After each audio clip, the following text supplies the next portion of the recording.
Hello, I am JoeHart. I'm live. Apologize for being 7 minutes late. I was trying to prep and relax, and I'm pretty anxious. I'm pretty new to this. Um, just to do maybe I guess I would like to first start out with saying thank you for watching this live. Thank you for watching it recorded. I really appreciate all the viewers, even the ones that may be on a website where they can't comment and they can't hit the thumbs up button. So I really appreciate everybody. For the ones that are on the website that can't do that, I would love if you could get onto the thing so that you can make comments. So anyway,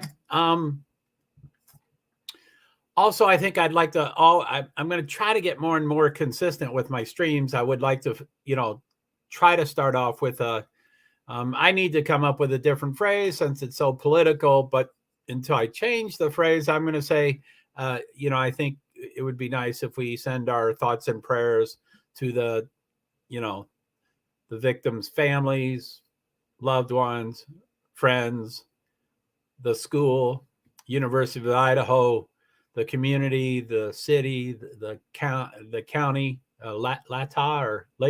I'm not sure how to pronounce it. Idaho, and the law enforcement. It took me a few days to figure out that I should put them on the list. So I am. I'm going to put them on the list. But anyway, I think I certainly have been.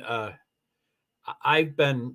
I don't like the word guilty, but I've been one of the people to get really excited and rag about the Moscow Police Department. And I have,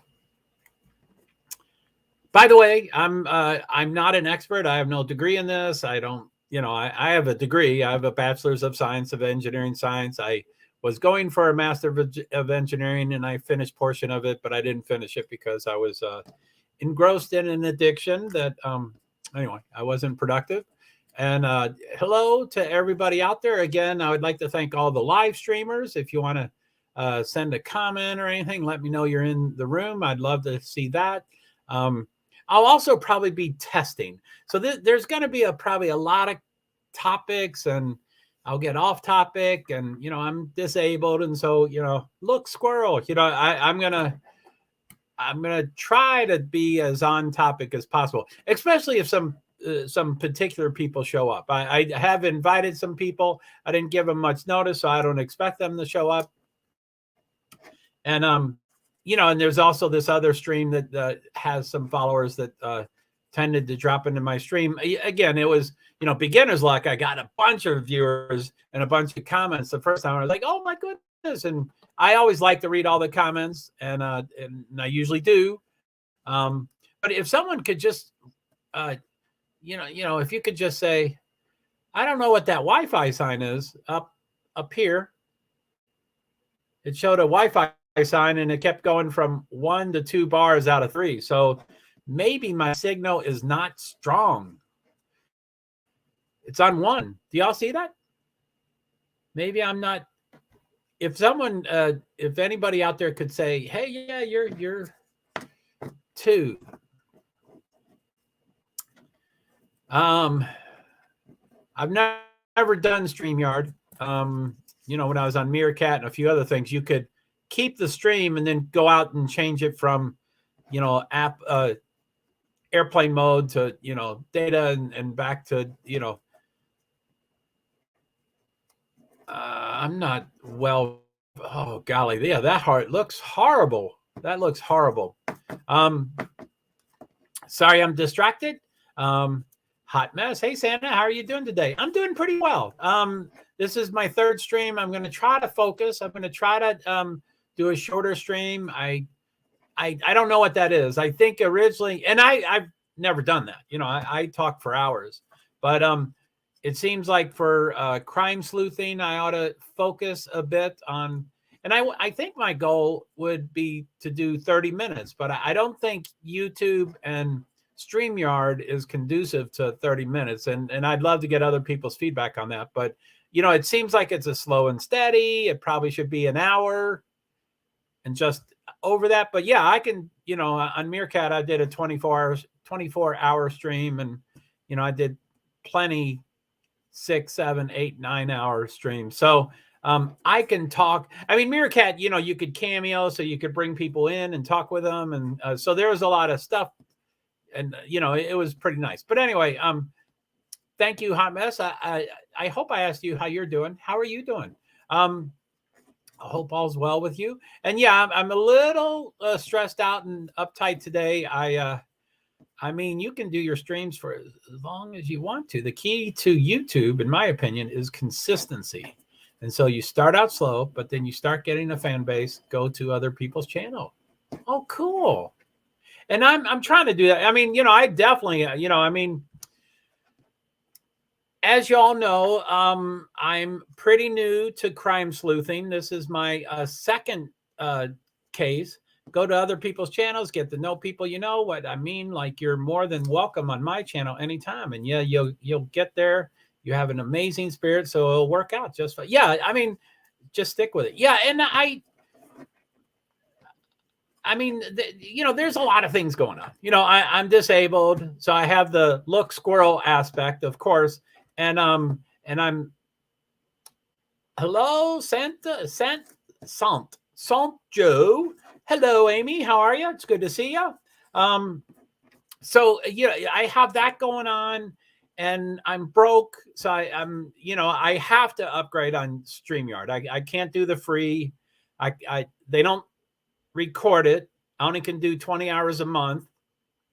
I could do 20 hours in a day, but I get 20 hours in a month. And probably the key for me, I mean, all those are key, but the key for me is it only is sent to one. I think it's called destination. Hey, so Hot Mess is saying hi to Amy. It's a Santa. Oh, I could read your typo. I always say I don't have a sense of humor, but some people find me funny. Some rarely. I'm not saying I'm funny all the time, but I can usually read typos. So I was just, I don't like to make fun of people. So I don't know why I did that. So sorry. I see Santa. Thank you. So, but anyway, the destinations, I want to do everything and everything and everything and everything. And, since, 4 days ago or 5 days ago or whatever it started, I wanted to do 4 streams a day for the 4 platforms. Now I'm getting a little confused about YouTube and StreamYard. They seem to be quite related, if not interchangeable. I mean, except one. Hello, friend. Allegedly. Thank you for being here. Wow, first time. Thank you. Hello, chat. Allegedly. Yeah, I'm in Vermont. That's vaguely near you. So yeah, it's good. Thank you. Thanks for being there. So anyway, there's that challenge. But I wanted to try, depending on who got here, over time, I wanted to try to stay on the case. Now, this is a terrible neighborhood to be in alone. And I think I talk to share being in that neighborhood. But, and you'll see it. Hi, allegedly, from Hot Mess. So I'm going to just, I want to make sure I didn't miss any comments. I have missed comments every single stream so far. So anyway, Hot Mess Summer. Hot Mess Summer wrote a couple, and I'm going to just read them all in the row. There's 4 of them, and they're not short, which I'm fine, but, sorry, guys. I'm going to, so it says, hey, Santa, how are you doing today? I mean, you can do your streams as long as you want. The key to YouTube, in my opinion, is consistency, which, again, that's that, hey, look, squirrel. Consistency is not a word that would be readily describing me. And also, I've been taught that, a habit is after you do it for 21 days. So anyway, I'm hoping. And so you start out slow, but then you start getting a fan base, go to other people's channels, get to know people. You know what I mean? Like, you're more than welcome on my channel anytime. Thank you very much. And yeah, and I'm sorry. I as I always say, I'd love to support you. It sounds like you have a couple different streams, which, it's like, oh golly, where to go? But, anyway, I'm overwhelmed and swamped, and, I'm watching a lot of streams every day, and I'm, I need to start prioritizing. Anyway, I'd love to see you, and I will try. And yeah, you'll get there. You have an amazing spirit, so it'll work out. Just stick with it. Thank you. I appreciate that. Amy, hello. Santa Joe. Hot Mess says Amy. Amy says Santa. Hot Mess says, well, while you're waiting to upgrade and stuff like that, like I said, go to other people's channel, hang out, get to know people, and it don't have to be crime channels, Yeah. I've been streaming for 8, 9, 10 years or whatever. It's a blur. My whole life is a blur. But quite a while. And, those are, as I a lot of times say, I usually give an intro. I don't usually talk about my specific quirks and idiosyncrasies, which is what I call my disabilities. And it's not because I'm private. I'm pretty open, but I don't think it relates to what. So anyway, I used to stream, I'd say, hi, I'm JoeHart from Vermont. I'm a person with disabilities, primarily invisible disabilities. I generally stream about persons with disabilities, invisible disabilities, Americans with Disabilities Act of 1990, companion animals, not service animals, companion animals, not service animals. And I do that all within the motorsports world. And, and I've done it on Meerkat and Periscope and YouTube. I've done select few on YouTube Live, Twitter Live, and, quite a few things. So that's what I normally do. Somehow, I don't know how, but somehow I got a notice from Ikimed. I'm not sure how to pronounce his name. And I usually like to read it so I don't butcher it, but I'm sure you all know who I'm trying to say. I got a notification of the second press conference. So, and I think that was the 20th, or no, I think anyway, I'm pretty late in the game. So I got that, and I'm an addict and I'm OCD, and I was like, OMG. And so I got it and I drilled down, and, I think for the time being, I don't know, when they find a suspect, when they're in custody, when they're arrested, when they're convicted. I don't know what the time frame is. And I'm not good at habits. I'm not good at consistency. I need to get to 21 days. And that would probably help. But I would like, if I was specifically focusing on, true crime, or, I don't want to use, I would shy away from the word true. I like crime sleuthers. And I don't know if there's an official hat. Maybe I'm a trainee, or, I can't think of it. I'm pledging, hopefully I can get one of those hats soon. I can be a true, but anyway, that's what I'd like to focus on. Again, I don't know what, if this didn't happen 4 weeks ago and I didn't get that notification, in a month or so, I'd be sporadically, this is what usually happens in January, February, I hit the road for a quite reasonable amount of time covering motorsports worlds. I'm always live streaming. I always talk about everything in all my streams. I never usually focus topics, but I'm usually an advocate, usually a self-advocate. I am mighty selfish, very selfish. I've been shat on all my life. In 2011, I finally got diagnosed as schizophrenic. I'm not sorry. My family has, I did not get that diagnosis. Sorry. Some of my family members got misdiagnosed with that. But so anyway, in 2011, I got diagnosed. It was the second greatest day of my life. First greatest day was when my daughter was born. This is the second greatest day. Most people are like, oh, I'm sorry you're disabled and stuff. And that's fine. I mean, people, but I'm like, yes, it's been acknowledged. It's been, I finally, I think what I qualified with, I was doing at 5 years old. So for 46 years, people thought I was lazy and unmotivated, and with it being drilled into me. Not necessarily my dad. I mean, I think he's the most unjudgmental person in the world. But, maybe my siblings, for sure, maybe my siblings. So anyway, I'll probably still hit motorsports worlds, but and I can't. I'm kind of amazed. I only want to hear about Idaho 4, even though I'm going on and on right now. But I only want to hear about that. So when I hear about other cases, I'm like, oh, golly, But I'm amazed how most of the room can then name all the players. And they're like, yeah, this person's going to jail and that person's a jerk. And I'm like, wow. my mind, I mean, this has only been 4 weeks and I'm already dumping my brain to get more stuff into my brain. So I could only do one case. Again, if it becomes a code case, I think I'm SOL. I mean, I think I'm going to be effed because I think I'm going to stick on it. I think I'm going to stick on it until it's, so then I probably wouldn't go on the road for motorsports. I don't know what to do. So anyway, that's part of my story. Let's see here. Let's see. Well, while you're waiting to upgrade and stuff like that, like I said, go to other people's channels, hang out, get to know people, and it don't have to be crime channels, Okay, thanks. And I did go to other channels. I mean, I'm in a lot of different channels, and I tried, being youngest of 9 and just getting this diagnosis 10 years ago, there are times, not always, but there are times that I'm a yippy dog. I'm like, yip, yip, yip, yip, yip. And people don't generally like yippy dogs. But I try to,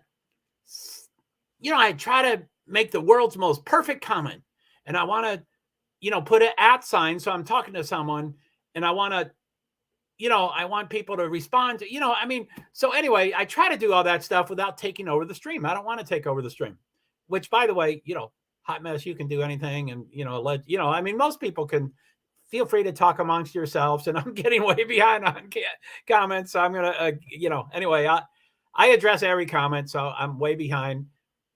As I always say, I like to say goodbye to people before they leave. So if I don't get down to your comment that you say, oh, Joe, I got to go. Goodbye. Thank you for coming. No one leave if you don't want to. But I just hate missing that stuff. So anyway, I go into these streams and then I'm real self-conscious. I'm like, oh, golly, I don't want it to be about me. And then, there's a couple people I've befriended or, we're online. So I don't know how much we really do get to know each other. But, I've gotten their email address and sent them stuff. And, I can't describe anything in a paragraph. It takes me 7 paragraphs and they're just getting to know me. Who's going to read 7 paragraphs? They're busy. They're getting, so I've connected with a couple and I've invited a couple to this place, although I didn't plan, so I didn't give them much notice.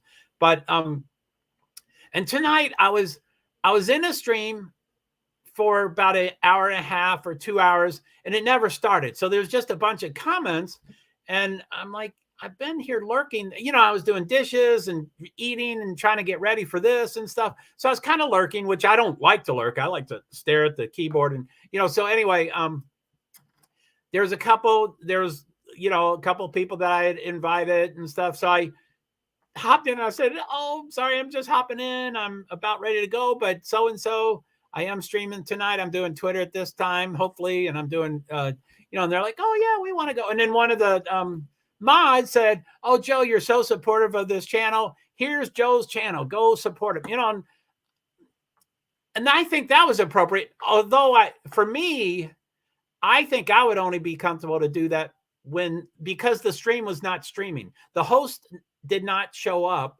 So it was an hour and a half of just comments or 2 hours. It was a long time. I mean, I see a lot of times when, people don't show up and it lasts 10 minutes. They're like, I'm out of here. But this person is great and they have a following and people stayed for 2 hours. So anyway, that's it.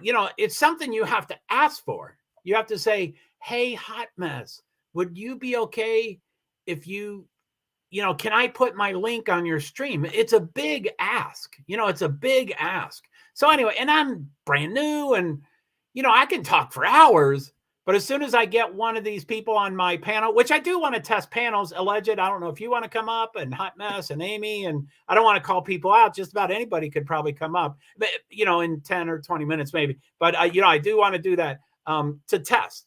But we also can talk, but I also want to test. But anyway, so anyway, it's just, so I can talk for hours, but if I have one of those people on my panel, I'll be a fanboy. I'll be like, oh my God, goodness, I can't believe you're here. And I love your, I would be gushing, which is, that's weird. People think that's strange. So anyway, thank you. And now I think people are starting to understand my brain and the synapses in my head. Everything you say, Hot Mess, is perfect. And I want to print it up so I don't forget, because when I log off, I won't remember any of that, or I'll generally remember it. But I print up too much, and then I can't read it all. And then when I want to refer to it, I can't find it. So, it's my life's challenging. Amy, hello, hot mess. I have faith in you. I know you're going to get this. You're doing a great job. Just consistency and everything is everything. And that's what I can't do. Amy, it was cute. Oh, about the sant. I took French, and so Sant. I think E, but Sant version of it is sant, or I think so. So that's what I was saying. Allegedly, JoeHart, hello, friend. Thank you, allegedly. Hello, chat. Amy, hello, allegedly. Hot mess, hi, allegedly. Allegedly, hi, hello, Amy, and hello. By the way, thank you for being a live viewer. And I love the recorded viewers, but and I really like comments, as you can tell, and I'm getting lost on them. OTC, I'm sorry I missed you coming into the room. OTC Santa, hi everybody, allegedly. OTC, hello, Amy. Hello, OTC. Hot mess, I think you should cut yourself a little slack. Do you think I'm a little intense? Because you're actually been very consistent, in my opinion. Yes, probably when I first saw you in a stream, that's when this started happening 4 or 5 or 6 days ago. I do want to do 4 streams a day, every single day. That's extreme. I'll never do that. But I wouldn't mind getting to 2 or 3 streams every single day, which I know is ridiculous. But if I did 2 to 3 streams 5 days a week, I would be pleasant as punch, but it has to be consistent. You can come to my Hot Mess Summer page anytime. And then obviously, my TikTok page, but I don't go on TikTok much. Do I? I guess I follow you. I tend to try to follow everybody that I know. Sorry about that. I hope that didn't freak you out. I'm resourceful or OCD or whatever. Nothing. It's not scary. It's just what I do. Allegedly, I'm not in a rush for my channel. I'm just making videos and chilling. Hot Mess Summer. If you drop your link, I would like to check out your channel as well. Yeah, and I don't know. Oh, there it is. Cool. I think I don't see blue wrenches on this screen in StreamYard, and I've heard, oh yeah, I don't see it either. I have 2 mods. They were set up temporary so they could drop links, and they will probably turn into permanent. But I don't want to make their job, it's not a job. But anyway, I might need other mods, temporary and stuff, but Hot Mess can drop things. She's a mod. Allegedly, my channel is a hot mess. Allegedly. Oh, talking to allegedly. My channel is a hot mess. We talk about all kinds of different things. Sometimes I talk about crime updates. Sometimes I talk about trauma. Sometimes I just talk about life. But you are more than welcome to come hang out with us anytime. Allegedly, just subbed and hit notifications. I'll check out your stuff during work tomorrow. I think allegedly, and I don't want to call anybody out, but I please let me know if you don't want to be called out in a good way. I like to, well, here there's nothing to click, but I like to click on and see people's handle and hashtags, and I'm like, oh wow, I'm from Louisville, Kentucky, and that kind of stuff. But so that was anyway, I'm not down at the comments, so I don't know if you're going to say, oh, it's okay to me, allegedly, but I'll take a risk before I get your okay. But I think allegedly you said something about, I'm sorry if I'm got the wrong person, but I think you said your boss wants your YouTube page or whatever, account or channel or whatever it's called. Are there different things? Is there a channel and an account? I got some. I was searching and somewhere it said I had 2 profiles, and I'm like, I don't want 2 profiles. I want 1. But I think it's channel and whatever that other word I just said. So anyway, you said, but then she could see what I'm doing during work. So that was funny. But it might, okay, I must. Then welcome to come hang out with us anytime. Thank you, JoeHart. Pronunciation. He pronounces it Ed Mel. So more questions on that. And I don't, my impulsive mind, my OCD mind, I just impulsively come with questions. And you don't have to tell me. He's not here, so I'm not even going to ask it. Yeah, he doesn't. I've been on a couple of, anyway, there are people, but thank you. Ick Edmel. And by the way, if I don't print up this whole thing and study it and while I go to bed, I'll never remember this stuff. So tomorrow when you come on allegedly, you'll tell me how to pronounce it again. Sorry. I'm sorry about that. I really am sorry. That's not fair for other people. Allegedly, Hot Mess Summer. My channel was mainly true crime, but I've been making other types of videos instead. Hot Mess, YouTube, allegedly. Woohoo! This is, I think I already follow you allegedly, but I think I already follow you. If not, I'll find it through. Anyway, I'll need a prompt, and I'll go, oh yeah, I can't click on anything here. Or I'm unaware if I can click on anything here. That is allegedly channel. I subbed. Cool. Thank you. Much appreciated. No problem. I love supporting other people. And feel free to Cynthia. Hey, how you doing? Good to see you. And Hot Mess, again, if you're able to, I would love it if you at whatever cycle you want to, if you could drop my TikTok account, Twitter account, and YouTube account. And it's in that priority right now. I bet in a week, YouTube will probably become number one, especially because of StreamYard. But currently it's TikTok. And I think I can type TikTok. You probably already had them. So anyway, I'm a slow typist, and you'll probably hear my clicking. That is TikTok, Twitter, and I know there's a bunch of people over here that don't have either, and they're like, what the hell are you talking about? That's the world I came from. And in YouTube, which I'm sure you have found, but I'm just going to practice it. JoeHart PwD's, which is persons with disabilities, plural. I always put the S because I don't think there's anybody with disabilities that only has one disability. And there's a ton of companies and organizations and agencies that just say persons with disability, singular. And I just don't get it. So anyway, that's those three. I'm sure you already have them by now. So TikTok at JoeHart35, Twitter at NASCHart Inc. That's NASC, the first four letters of NASCAR, NASC.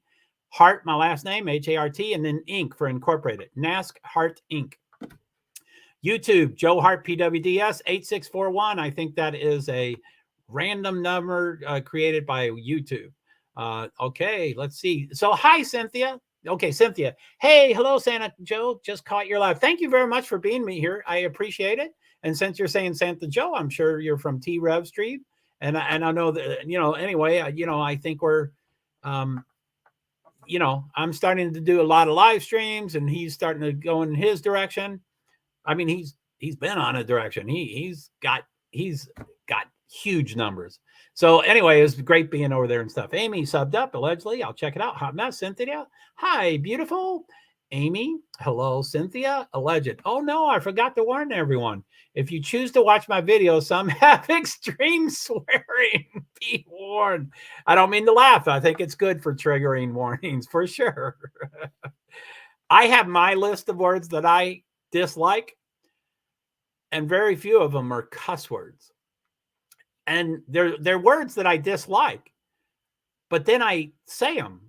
I mean, not I say them because I'm going to list them right now. But I was a therapeutic foster parent, and I was a substitute teacher. And so I lived and worked with the almost exact same population. Sometimes it was the exact same population. I would drive the person to school. I would work. I would drive home to my home with the person. So anyway,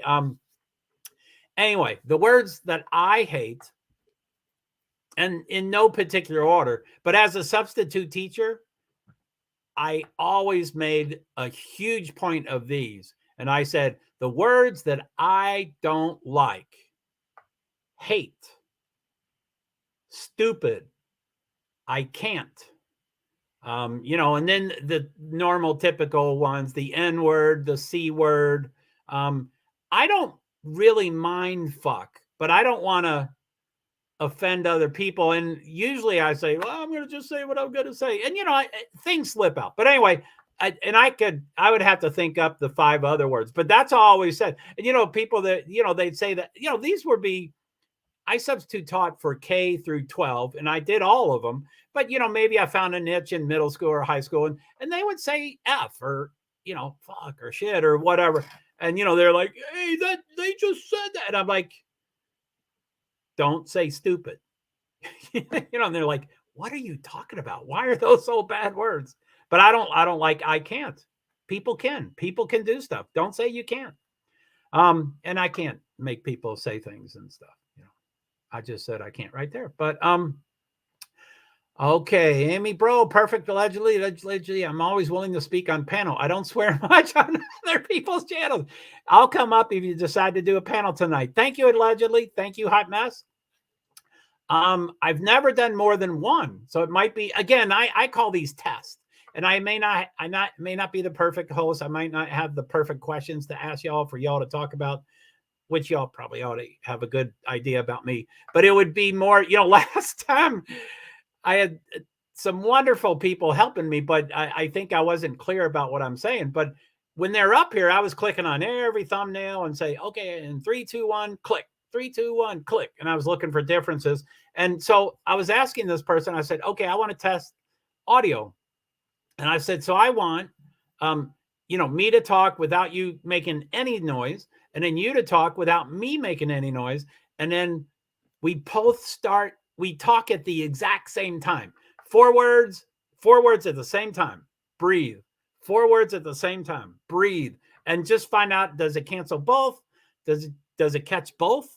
Does it catch only the louder person or the lower person? That kind of stuff. And then the more natural one, I was like, well, let's syncopate it. I do 4 words, breathe. You do 4 words, breathe. I do 4 words. And just, I'm real sensitive to noise. And, when I'm listening to this, and I know I want to know how my audio and video goes, but probably a lot of people don't want to know that because, their Wi-Fi just doesn't work. It's just not strong enough. They don't have, I'm in Vermont, there's mountains and stuff. So I want to know, but so I have reduced, saying, hey, it's blanking out or whatever. So anyway, blah, blah, blah, blah, blah, blah, blah, blah. Yes, that's me. My boss wants to see my channel, but I won't give her the info. She knows I'm making videos all day while I work. That is a very nice boss. If she kind of knows you do it. It took me like 2 months to learn his name pronunciation. I went there today to me, it's really, anyway, I'm impulsive. So I'm in and out, and I'm, and then I got hooked into, I don't want to call out people until I get their permission. But anyway, where a couple of you all are allegedly, and, a couple others are from a particular stream that I know, I'm sure allegedly goes to 20 streams. But, anyway, I forget what I was going to say about her, but say it took me 2 months. Oh, anyway, so I'm in and out sometimes, but, now I'm, so anyway, I wanted to do it. Ikadmel. I'm not looking at your pronunciation. Ikadmel.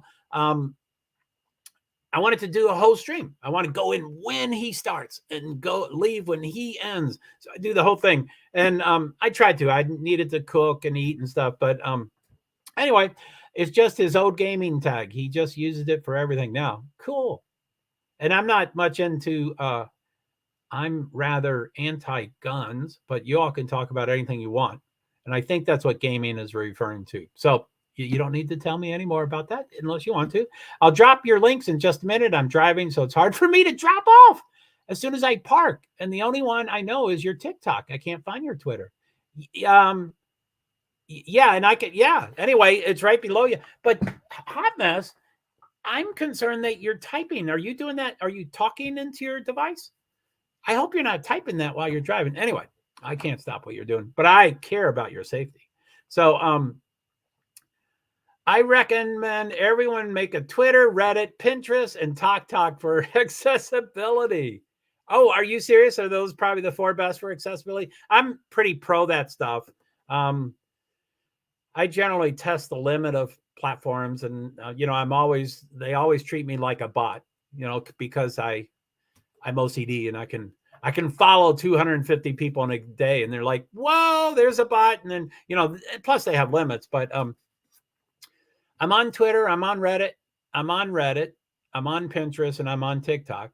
Pinterest, I don't do much about. I can go down a rabbit hole, briefly for pictures and, stuff like that.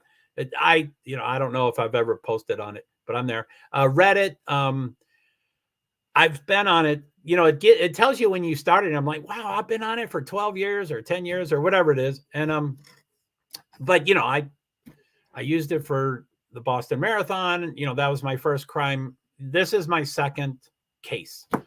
So I'm new, but I've done a lot of research and, so I know a fair amount. But yeah, I mean, as soon as, I in my head, I have the, what's it called? The ultimate, panel. And, once they're there, I mean, I'll be speechless. I'll be like, oh my goodness, thank you for being here. But, so Reddit, and I'm a numbers guy, so I always have numbers. So I personally, the numbers I come up with is I think Reddit is probably about 20 to 25% accurate. So we all have to do our own discerning, disseminating, deciding. And my 2020, I mean, let's just assume other people agree with my number. My 20 to 25% may be different than your 20 to 25%. Sorry, I'm way behind on comments. Amy Bro, be safe, hot mess. Anyway, you wrote a lot, Cynthia. If you ever need anyone to discuss genetic DNA triangulation, let me know.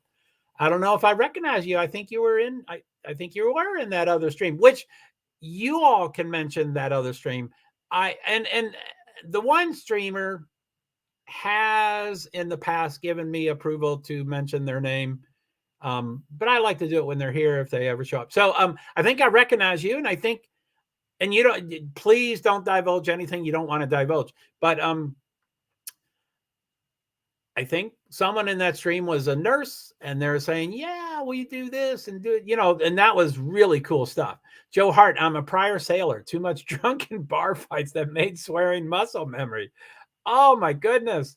Hats, is that sailor? Is that sailor? Is that military? Do you mean Navy? I don't know. My hat's off to all military. I was not military.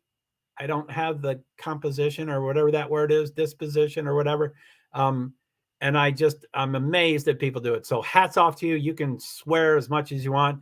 And I'll even let you fight as much as you want. I don't like fights. I crumble, but yeah, golly. Cynthia, that sounds super interesting. I'd like to hear about it. Do you post anywhere? And hot mess. Yeah, I don't like the word stupid either. And I'm a trucker's wife, so I cuss a lot. And I won't say I let the students cuss all they want, but I wanted to make the point. And I had a niche. So I was in the special education, or I was a paraprofessional, and I was one-on-one with people that were on an IEP. So certainly throughout their life, they have been called those words. And I'm like, no, not around me. And, of course, I can't make them do anything.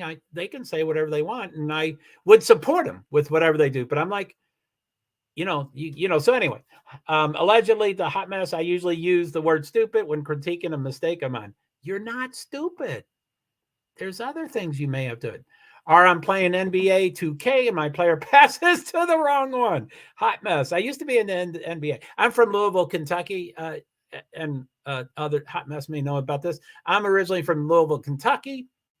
The closest professional team was Cincinnati Reds, or at least at that time. I think there's a baseball team in Louisville, or a Class A or something. I think there's something now. But back then, Cincinnati was the closest. So we grew up on college basketball. So I went to Louisville. Half our family went to Kentucky. So there's that big rivalry.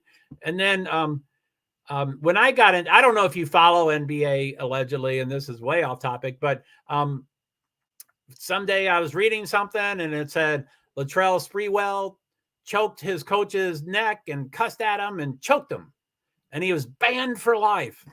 And a year and a half later, they let him back in. And I said, whatever league lets that guy back in, I want to watch that league. Again, I'm not into violence, but I was like, man, that's, I would have disagreed. I'd say you ban him for life. That's what you did. But anyway, I started watching, and then I watched like 7 years, and I watched every, I usually have cable TV that I can copy every game, and there's a billion games.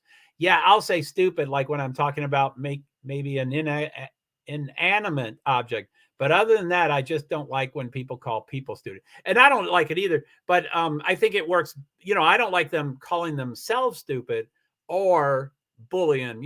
As you all know, I don't like bullying. People say I'm funny, but I always speak the truth. I'm not trying to tell a joke, but some people find me humorous, but I'm intense. I don't like humor. I don't like Saturday Night Live. I was in high school when Saturday Night Live started, and I saw the first show, but I don't like humor, and I don't like, can't you take a joke? I was just joking. All that BS. I group into bullying. So yeah, it's calling someone, and then I have voice, text, talk. Good. Keep both hands on the wheel. Allegedly, I'm not sure which games he played. Maybe Minecraft and some like it. He just mentioned it was a gamer. Ah, you don't mean hunting. You mean games. Okay, sorry. I thought you meant hunting. That's why I mentioned that. Although I'm not. Anyway, I'm quirky and idiosyncratic and intense and whatever. So I don't like the first person shoot. I don't like any first or second or third person shooting games. I've never done one, and I'm sure this is controversial, but I'm of the thought that playing those games kind of desensitize people, and then they can do it in real life more than if they weren't playing the game. I know that's real controversial. You can mention it. I mean, I think the only other side I would see is if someone has that built-in aggression in their life, then playing the games might help getting some of the aggression out of their body. I think that's the only exception. But anyway, yes, sir. Prior Navy, thank you very much for your service. I couldn't do it. Stationed in Sasebo. I'm sure I butchered that. Sasebo, Japan for an enlistment and then coming home. Thank you so much. Yes, we have Louisville Bats. Then we have the Louisville Cardinals. It's more of a college city than anything. Yes. Louisville, and now I know Louisville Slugger's made in Louisville, and I don't like country music, but I do like that one song about, I don't Carrie Underwood or whatever her name is. I think it's her. I don't know, but about I took a baseball bat to all of your headlights. I was like, yes, we're named in a song, and I'm sure we're all. But I know, but I'm saying I'm pretty certain that Louisville Bats is a team, as opposed to Louisville Slugger, the baseball bat making company. Go Cards. Yeah, I took 8+ years to get a bachelor's, and I went to 5 colleges, but the degree was from a Speed Scientific School, which you don't get it from there. You get it from University of Louisville. And I know I don't have a degree in criminology, but anyway, Bachelor's of Science, Engineering Science. It was a long time ago. And I started a Master's of Engineering Science, but I was drinking and I didn't finish that. So I have a BS in Engineering Science. LOL. I actually loved Latrell Sprewell. He was en route to being the next Jordan until his injury. Oh, man. At the time he choked his coach, he had the best stats in the NBA, which is, of course, the reason he was brought in. But I was like, that guy is cool. I mean, whatever. I don't promote. Cynthia, Kentucky is beautiful. Taking my mom to visit my sister soon. Cool. Allegedly, you pronounced Sasebo 100% correct. I think I'm getting down on the comments, and then I'll probably invite someone in. Hot Mess. I would have to scroll up, but I think you said that you cannot do it when you're in the car, but allegedly can probably do it. So anyway, pretty soon I'd like to invite you in allegedly. So, groom your hair. No, I don't care what you look like. Just don't, don't be naked or topless like Joe V. I don't want to call out people. Yeah, that's where all the baseball bats are made. Yes, Hot Mess. I have definitely took a little slug, a couple of cards of my time. Isn't that a great song? Do you think she related to so many people? Mama Fee. Hey, Santa Joe, it's good to see you. Thanks for being here. I appreciate that. Hot Mess Summer. Yes, Louisville Slugger makes all the baseball bats, and Louisville Bats is the Louisville baseball team. Thank you for your service, allegedly. Amen. Drop his service link. So, okay, allegedly, I think I will invite you in as you offered. I might have to scroll up just so I know what Hot Mess said. I don't know if you can do it on the phone. And you're driving. I don't want to. Let's see. I'm still scrolling. Sorry, I'm a little.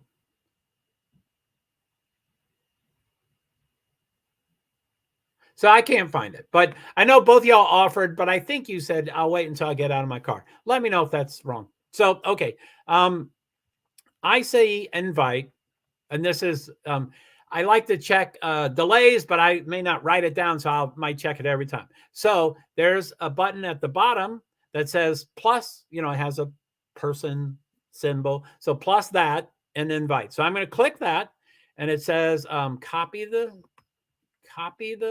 link, and it's copied. So I close that, and now I will drop what's it called? Link. So it's pasted, and I'm going to hit click in 3, 2, 1. Now it shows on my screen. I don't know if it's on your screen yet. Allegedly, feel free to click on it. I don't have my list of rules yet. Someday I hope to have the list of rules. I am intense. I don't like bullying. There he is. Allegedly, that was cool. And you're welcome to be on screen or off screen. I don't care. When I'm the host, I'm going to be on screen. But when I am on someone else's panel, I do what they do. So the one stream that I really wouldn't want to be on the panel, and I wrote an email, and I was like, blah, blah, blah, blah, it'd be great. So anyway, okay, allegedly, let's see here. So I assume you're ready, but I only see your anyway. So I just got home. I can jump up in just a minute. Okay, Hot Mess, let me know. Because again, I wouldn't mind I'm going to move the squares around and see what happens and stuff. So I am going to say to allegedly, okay, add to stream. I'm going to hit that in 3, 2, 1. Allegedly's profile pic is shown on my screen. Hi, allegedly. Hello, sir. How are you? Good. How are you? Doing all right. Sweet. Well, thank you for coming up. I appreciate that. It's so weird. And I won't mention names, but I'm sure everybody can figure out who I'm talking about. But it's so weird to hear a male voice. So thank you. We're few and far between. Most of the people that are in these are the females, and I think it's just because guys are kind of I don't know. They just feel like they'll be overwhelmed with comments and questions and stuff like that. But yeah, I do panels just because, it's always good to think outside of the box for a lot of these cases that are going on. Oh, for sure. So, cool. Well, anyway, let's see. Hot Mess says, I just got home. I can jump up in a minute. Mama Fee, let me spread the word. You're welcome. Please do. Amy, bro. Oh, Hot Mess Summer. That would be cool. So anyway, allegedly, we're online, so we don't ever really meet each other, but I'm starting to get to know you in other streams and stuff. But if you wanted to do a 1 or 2 minute introduction about whatever you want to talk about. So, what would you like to tell us? Well, not too much. I mean, I just saw that you came up and you're a pretty cool guy. So I saw you in other chats. We got along well. My channel was supposed to be mainly true crime, but it turns out it's everything else except for true crime. And the worst part is it's all these cases. I've been doing this. Ellen Greenberg was probably the one that I started deeply researching, and that happened 11 years ago. Oh my goodness, 11 years. Ooh. And when I was in Philly, we had the Kensington Strangler going on while I was there. I was like, somebody's going to turn him in. It's going to be a family member. And it was his mom that turned him in. So I was on the right path at that point. Oh, man.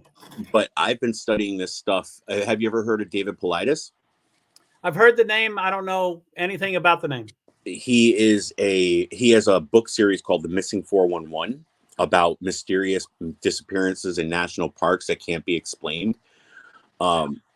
I've been following his research way before that because he was a detective that worked with the FBI for a long time. When he retired, he became a full-time Bigfooter. And that's when he was approached by forestry rangers and told about these cases. and he started writing books on them. And Wow. if anybody wants to read a book, it'll be the most boring read you ever have, because you're going to say after every chapter, didn't I just read this case? Because all these cases fit a specific criteria that eliminates animal predation, eliminates being kidnapped, eliminates being lost, eliminates starvation. Oh, They just wow. vanish. Oh, Like you'll be walking down a path with your kids. You turn and, take care of one child, look back, and your other kid's gone completely. They're missing for weeks. And then all of a sudden, at a location where they've searched a million times, there he is sitting there, oh my totally goodness. fine, clean, fed, telling stories about people that took care of him during the entire time he was missing. Oh, golly. Well, it's funny. One story, he said the fuzzy man wouldn't let me leave, and everybody kept going, "Oh my God, he's going to say it's Bigfoot or a bear." And when they finally asked him in depth, he said, "No, fuzzy. Like if you move your head back and forth, he was blurry." And this was a little kid, like 5 years old or 3 years old.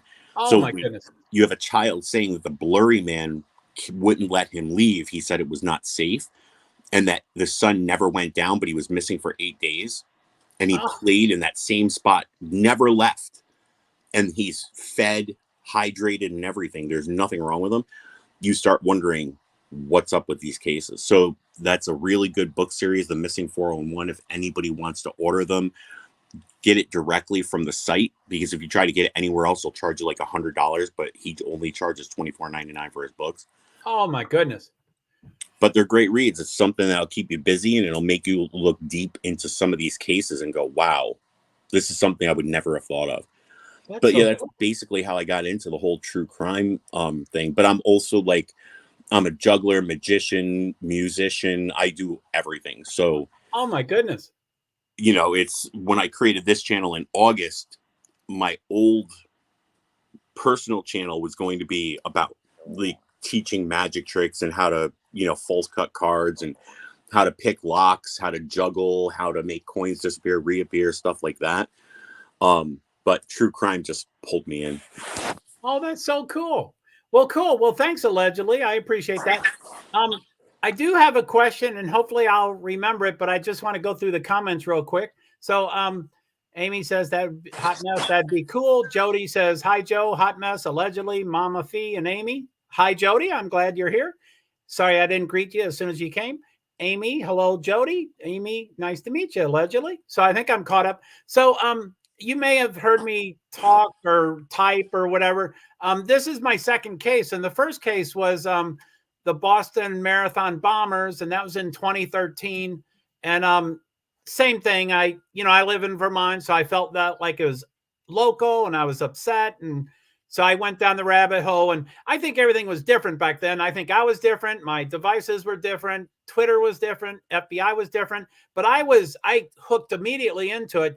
And I was like, feed them information. So I was sending the FBI stuff like, um, twice a week or 3 times a week or things like that. But again, things were different. I don't know if you recall the case, but it was two brothers. Anyway, golly, Yeah, I had the a guy question. found in a boat.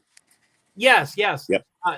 The one brother was shot and killed, and the other brother was shot and wounded and found in the boat. But anyway, I didn't mean to preface that much. The question is, was that a case on most crime sleuths radar, or is that kind of is that a little different? Do y'all just do guns and knives, or what? It's different for everybody. Like for me, they already, it wasn't like they weren't going to get caught. Everybody knew that they were going to get caught. The only things that I saw that like piqued my interest were the conspiracy theories everybody came out with during that time. But that's one of the things about true crime. You have to really, really stick to what the evidence is, and then don't go off on a magical tangent creating like scenarios. One example is when they said guys down the hill for the Delphi case. People are like, what if they said, look at those guys down the hill or go to those guys down the hill? And I'm like, stop adding stuff. Don't add conversation to it, because that's going to make you immediately think something's up. With that Boston case, the majority of the time when it's something that big, it's solved pretty quick. Especially because they could track all the information. It's not like, all they have to do is get the pieces of articles that were used in it, and they'll be able to backtrack and find, various locations they were purchased and stuff like that. That's the biggest problem with criminals. They buy stuff close to the time. If you want to be a smart criminal, plan it a year in advance. Oh, wow. And then you buy the stuff leisurely as you're traveling. You don't buy all the stuff like that dude that was, his first name is Guy, who killed his parents and went and bought all the stuff. He wrote down what he was going to do and reasons he was doing it for insurance, and if he left somebody alive, he'd have to split the insurance. And then during the whole thing, that when he was doing it, he's like, oh, I got to go to the store and buy more supplies. No, you buy all this stuff in advance. And when you have like the Boston case, they didn't buy it a year in advance. They went and bought it, and all they had to do is say, oh, these are pieces of this item. Let's see who purchased these in the area. And they started looking at, certain purchases that didn't make sense, because it was more than one, if I'm not mistaken. So that was easier to track. For me, the last thing I want to do is, if I know the police are going to solve it really quickly, I'm just going to avoid. Like with Quentin Simon, I waited 4 weeks or something before I even made a video. Golly. Yeah, I waited 4 weeks. I was like, if they're going to find out what happened in a week and a half, 2 weeks. But then the fourth week came by, and I said, well, from what we know, I made a video, and it's kind of like a cartoony animated video where I put out like a Scooby-Doo map, and then I put her face and her boyfriend's face on there, and I do a possibility of what could have happened. Oh, wow. But with the Boston case itself, for me, it was going to be solved, and the last thing I wanted to do was look at who was involved, point fingers, because it becomes all these cases.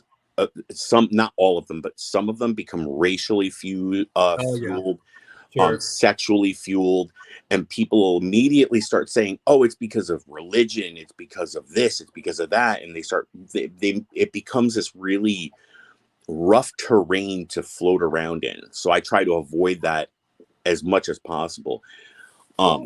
Yeah, with that case though, I kind of knew that it would be solved rather quickly. And I mean, great point. I didn't even think of that. I mean, I know I have a horrible memory, so I needed to research it before I talked about it here, and I printed it up. And yeah, you're right. The two brothers were hunted within 3 days of the event. So it was, the one was killed. The one brother was killed that night, and the other brother was injured. So, and detained. So 3 days. I mean, and I stayed on the case for months. I was still sending stuff to the FBI because I was like, this is so cool. They respond, they say thank you, they tell you how they tell you a little bit. Right. Not too much, but it was kind of cool. So I just stayed involved. But yeah, I mean, 3 days is way different than here, where we have, we just passed a month yesterday. For the Idaho 4, is that what you're referring to? Yeah, that's just hard. And that's the only case I know. I know so many of y'all have. By the way, if anybody has any questions for Allegedly or for me, or I'm going to throw out a comment, if it's okay with you, about the Idaho 4 that nobody's done except for me in another chat right before I came to this live. Okay. Yeah, that would be fine with me. Sure. So if nobody knows what this is, it starts with the letter P, like perfect. It's Frogger. Phrogger. So what a Frogger is a person who waits until you're not home, and they find access to your home and then live within the walls or within a crawl space. Now, we've had a case in the past where this occurred a long time ago. It was an elderly man who was found murdered in his kitchen, and they couldn't figure it out. And years would go by, and one day somebody saw a pale white face looking out the window. So the police were called, and the house was abandoned. It was shut down. Nobody was supposed to be in it. They went into the house, and one of the cops saw a white leg go into a closet. And when he opened the door, there was nobody in there. But what it was a man who found a crawl space, and he was hiding in the walls. He had lost his job. He was living, and the old man kept saying that he thinks his house is haunted because he said he would see like a pale figure walking through his kitchen. It was the guy coming out to get food. One day, the old man caught him, and he ended up defending himself, but killing him in his kitchen. That's Oh, one old case of a frogger. We also have modern day cases where there was a Spanish man in Hawaii who, after a couple, they kept thinking there was something wrong. There were notes left throughout their house and they couldn't figure it out. They went away for a week's vacation. When they came home, he barricaded the door and said, "You don't live here anymore. I do." So the police arrested him, and he ended up murdering somebody, I think, in the mental institution. oh man. And he's unfit to stand trial for all of his crimes at this time, like Oh to current man. day. Golly. So froggers, I brought that up because, there was no blood trail. There was no access pointed out how they got into the house to do the deed, but there was no trail leading out of the house. Well, what would that tell you? One, they came prepared and they were in like a paint suit or a suit that covered your whole body for painting or for, Medical, fumigating. yeah. PPE, And yeah. as they were leaving, they peeled it off, stepped out the door, put it into a plastic bag, wrapped it up, and walked away. Or they never left the house to begin with. Oh wow. That's golly. So when did you say you said today you're in another stream, or when did you Right. first do it? Today, it was just 10 minutes before I came into your live. I had Really? mentioned it somewhere else. But the reason is there's another book out there for everybody that loves the CSI shows like CSI Miami. One of the writers wrote a book in 2007 called Level 26. That book is the scariest book you will read. If you actually read it, pay attention, and you read it alone, you will Oh, definitely be scared. holy Um, moly. the guy in there, the primary guy, he had a condom bodysuit. 100%. He would shave his head, bleach his skin, crawl into the suit, commit the crime, and then go home. Wow. And he left no evidence, no trace evidence, and he was a serial killer they couldn't catch for many, many, many, many years. And that's what made me start thinking of either a frogger or somebody who was prepared with a bodysuit, potential serial killer, even though everybody keeps saying it's not a serial killer. Well, serial killers sometimes kill, then they'll go prolonged periods of time without killing, then they'll do it again, and then go prolonged periods without doing it again. Or they just do it in separate locations like Israel Keys, but I'm not saying this is an Israel Keys type of situation. Hmm.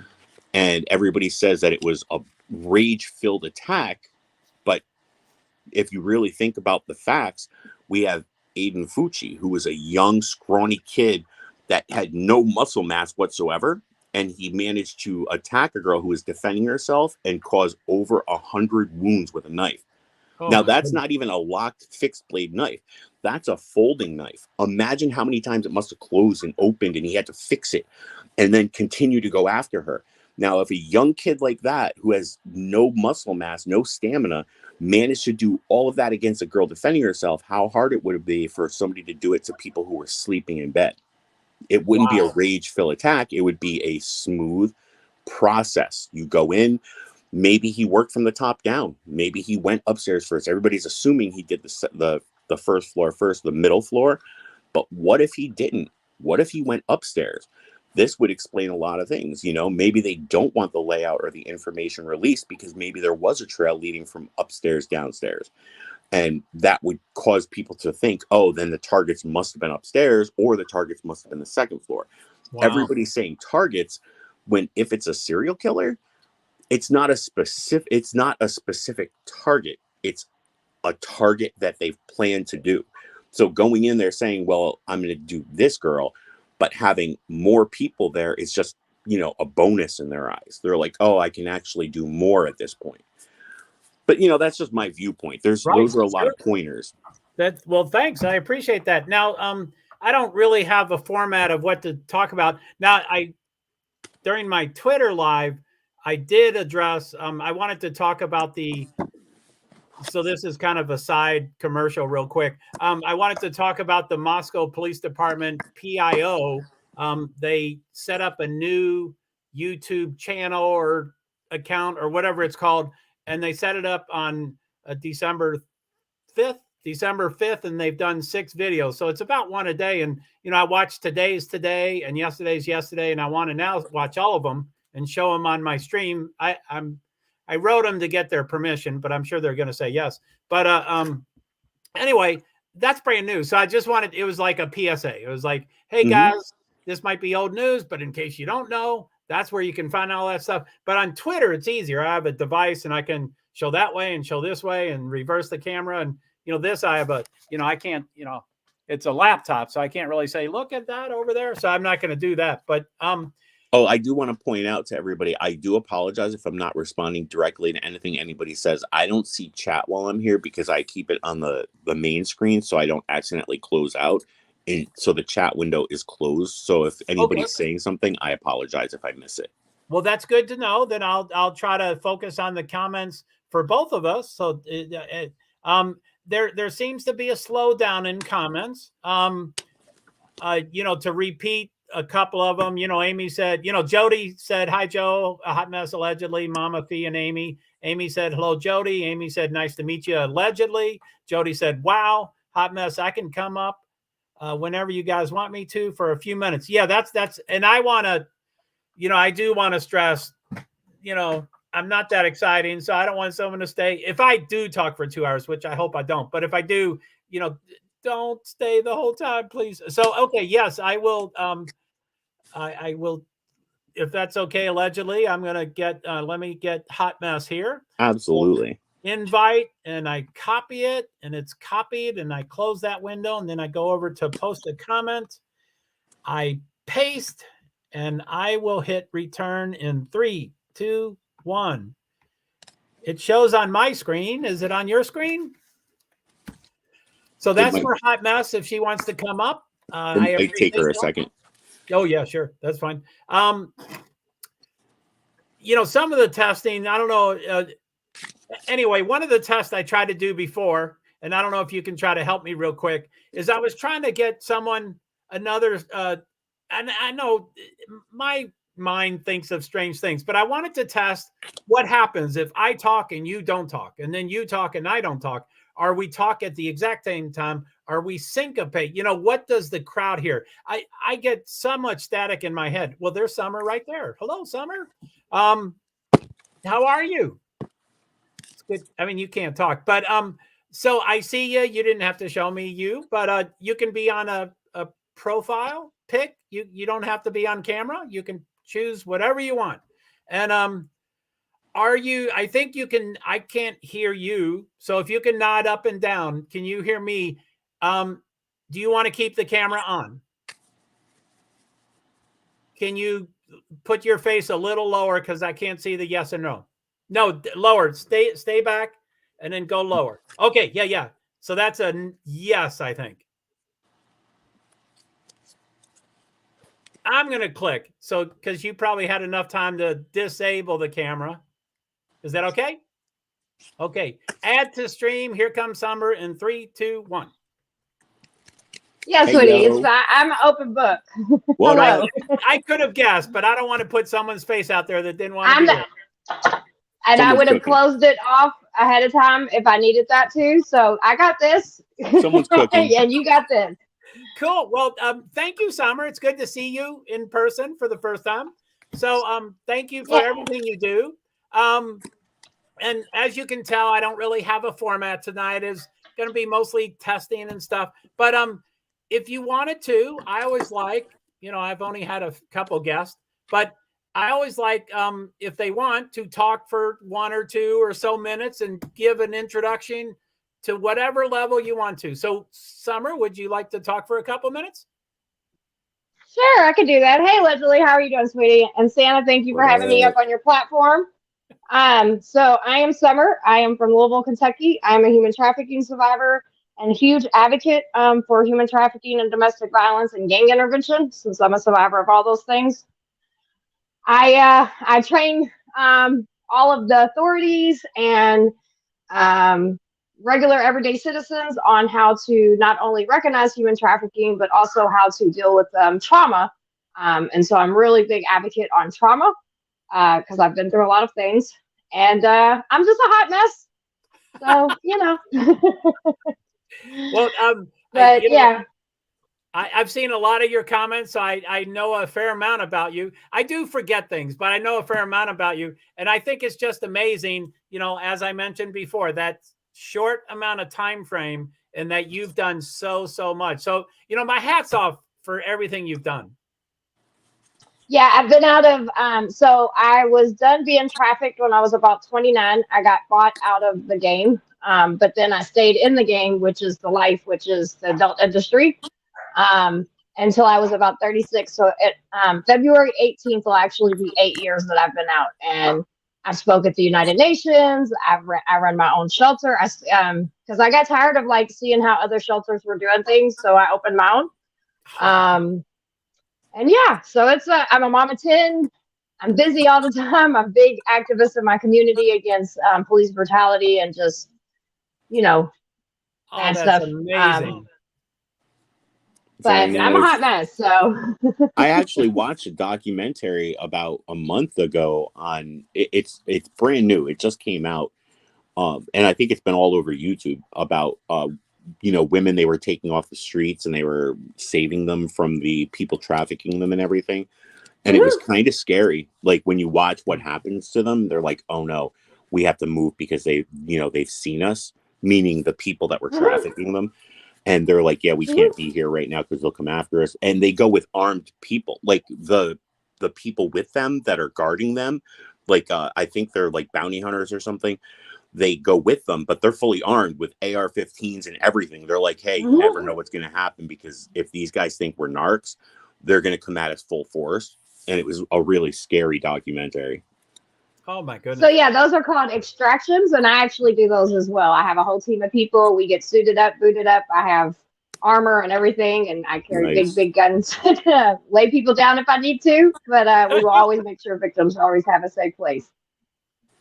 Man, that is incredible. And as I've told you before, Summer, you know, I mean, it sounds like you've done more now that you've mentioned it, you know, in 7 years, almost 8 years, than most people do in their lifetime. So, I mean, that's amazing that you're doing all that service, you know, that mission, that cause, that, you know, I mean, that's so incredible. It's all the big guy. It's all God. You know what I mean? Like, not to be religious or anything like that, but like, yeah, the big guy's he's my right wing. He makes sure I'm good and he makes sure I'm straight. So, you know, I had to do something because I had a lot of anger in me and I had a lot of, you know, just a lot of mess. And so I had to figure something out positive because I know me, you know, like I either got to do something good with all of this stuff that I've got or I'm going to do something bad. And so I just, you know, my husband, I've been married for 13 years. He said, babe, you know, you do whatever it is you need to do. And he supports me 100%. My kids support me. You know, I get in a lot of dangerous situations sometimes, but, you know, somebody helped me. And so it's what I do. You know, it's what we do, right? Like, and I do a lot of teaching now. Like I do a lot, all my social platforms are kind of journals of healing for some. So I'm what they would call a torture survivor because some of the stuff I've been through. And so that's kind of it's just different levels of trauma. And so I try to teach people that about the unseen disabilities as well, because I have CPTSD, PTSD, I overcame DID. I've got all the fun alphabets. Oh, golly. But the only person that stands on our way is us, right? We can make excuses every day long, or we can get up and do something. And so I just choose to do something. Otherwise, I'm going to do something stupid. So that's wonderful to hear. Now, allegedly told me he can't read the comments, and so I'm thinking you probably can't read the comments either. And Jody Reason says, Summer, you are an inspiration. And then a bunch of emojis, admire you. So yeah, Jody's responding. Thank you, Jody, so much. Yeah, it's, you know, it's my views started from the time I was a little girl, around 5 that I can remember. And I've been through a lot of different things. I'm a kidnapping survivor. I've been, you know, I've just been through a lot. And I fell into, you know, a lot of the bad stuff. I got into gangs and things like that because it gave me a family unit. And so now I teach kids how to get out of gangs, you know, and I try to get families and just society to understand, you know, why even gangs exist, why trafficking even exists, why, you know, all these things exist. And we live in a crazy world, but, you know, again, it's always going to be crazy. It's always been crazy. You know what I mean? It's just, what can we do? And so every day I get up and I'm like, all right, big guy, what we doing today? You know, when I say big guy, I'm talking about my creator. So, Right. so yeah, you know, and I'm not a religious person because I hate religion, but you know, I mean, everybody's got their thing they go to, right? And so, yeah, it's just, and I don't put a big front on like I've got it all together, because I don't. I deal with I get disability as well, you know, and so I deal with a lot of traumas and triggers and stuff I have to fight every day.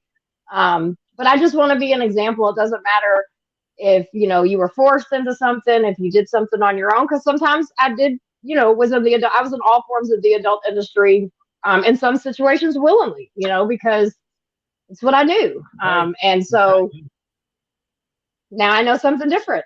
And so now I advocate for women like me, because women and men like me, you know, a lot of people, they already have their assumptions, or they judge, or, you know, whatever. And it's like, no, like I'm somebody's daughter, you know, I'm somebody's mother, I'm somebody's sister.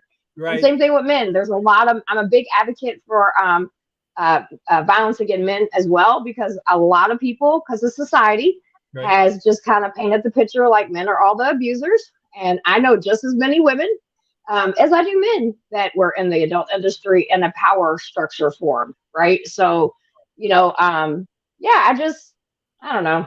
I just try to be a halfway decent human, I guess. Well, thank you, Summer. I have a question for you, but let me read a comment first. Amy Bro says, "Hello, Hot Mess Summer. Thank you for your service." And she says, "I'm a lagging." Sorry, that's all right, Amy. So my question, I may have already asked you, and I apologize if I forgot the answer. But as you know, I'm originally from Louisville, Kentucky. I was born and raised there. I was there for, you know, the first 18 years of my life. Then I started going to colleges, and then I moved away, and then I stayed away. And I'm sorry. After 5 years of college, I went to treatment, and so I moved up to Minnesota for 30 days. Then I stayed for 7 years, but I never came back. So I don't think I would ever describe Louisville as a safe city, but it was safe-ish back then. But that's been 30, you know, I haven't been there really since 1986. So that's a lot of years. So my question, and I apologize if I've asked you before, but are all your experiences in Louisville, Kentucky? No. So Louisville is where I was born. But I was raised, a lot of my experience, Chicago, Florida, all over the United States. Okay. I was what they call a circuit. So I moved around a lot. But even when I wasn't going through all that kind of stuff, I've just been the type of person that and Louisville, you know, it's a hot mess. And so like now I'm fully in Louisville, and I'm big in the community. Like every Wednesday night I do lives, and we go out on the streets and do outreach. Yesterday I was on live because our mall had a big shootout, and so of course I put my gear on, and we went and made sure that there, you know, if any victims or anything like that needed help. Most people run away from fires, and I'm like, let's play. So, I'm crazy. You run toward when everybody else is running away. Well, yeah, that's what my tattoo on my neck says. Some people run from the fire. Some women were built from it. So, whew. Again, yeah. Thank you very much. You know, I don't have a ton of topics. I'm sure I could keep talking and keep asking questions. Allegedly, I'm sorry that I was focused on Summer. She's my second mod, and she's helped me with a lot of my streams, both over in YouTube and in whatever this StreamYard is.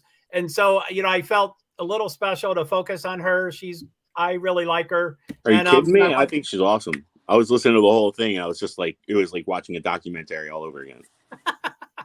Well, thank you, allegedly. Yeah. I didn't mean to ignore you.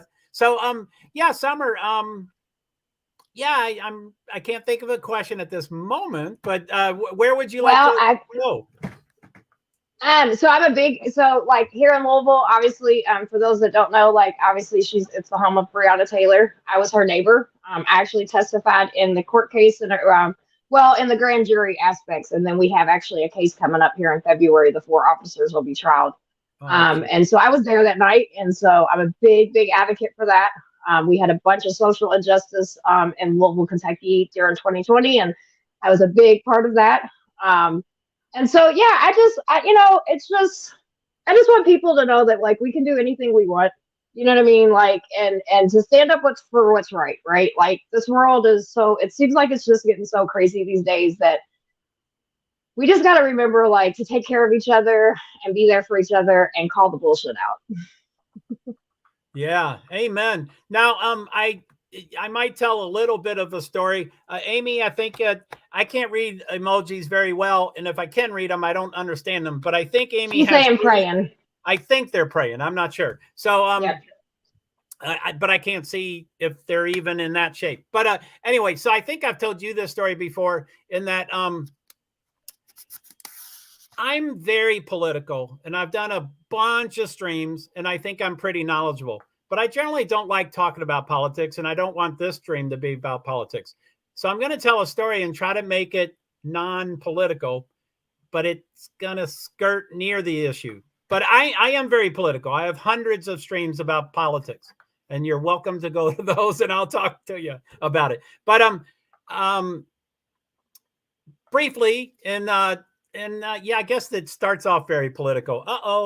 I don't know if you can see me, but Avis free antivirus just covered my screen. Okay, I think I'm back. Okay, so I can see you.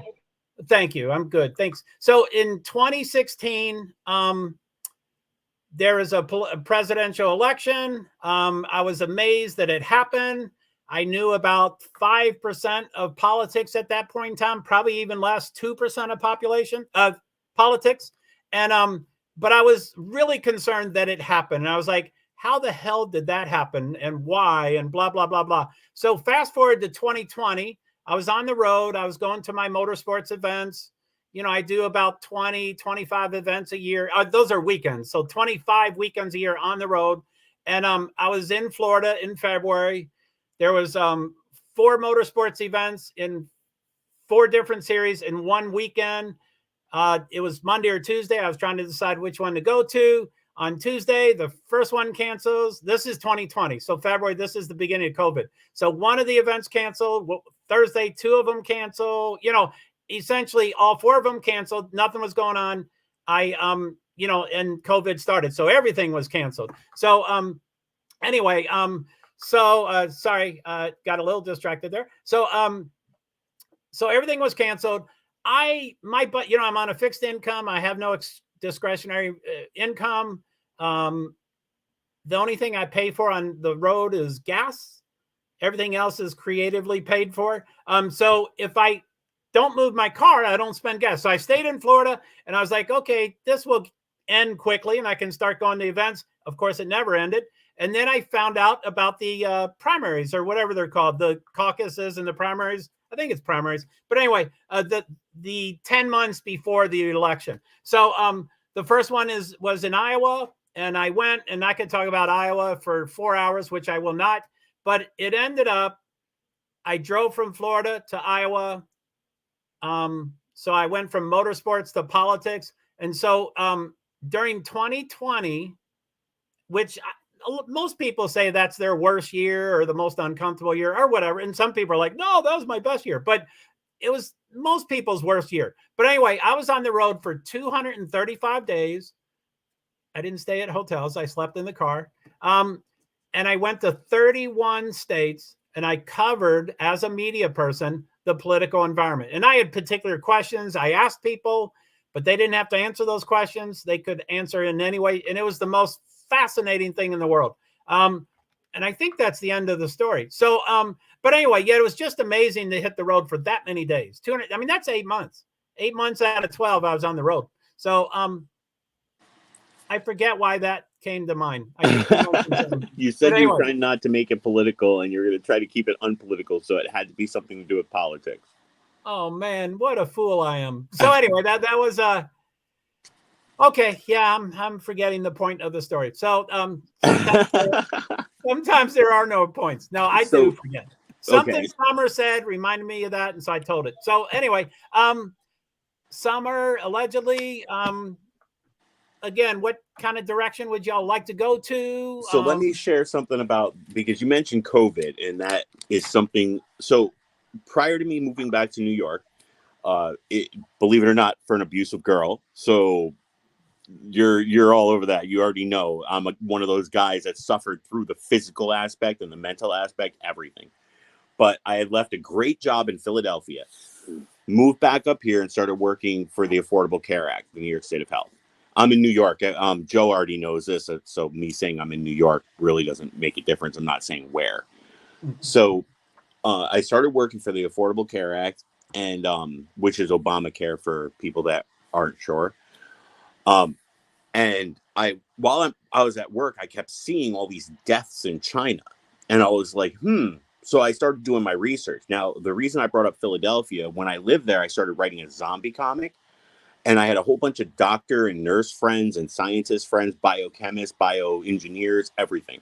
We used to go to Barnes and Nobles, which if anybody's been to Philadelphia, it's a 3-story Barnes and Nobles on the second floor. There's coffee, quiche, everything you can ever ask for. Best place ever. So it's amazing.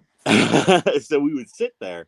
And finally I said, I want to write a real zombie story where it makes sense. So I made them get me every virus, every disease, every amoeba, everything that ever existed. We got files on it. We all started figuring out ways to combine it. And just to throw this in there, you remember what happened, the tsunamis in Japan?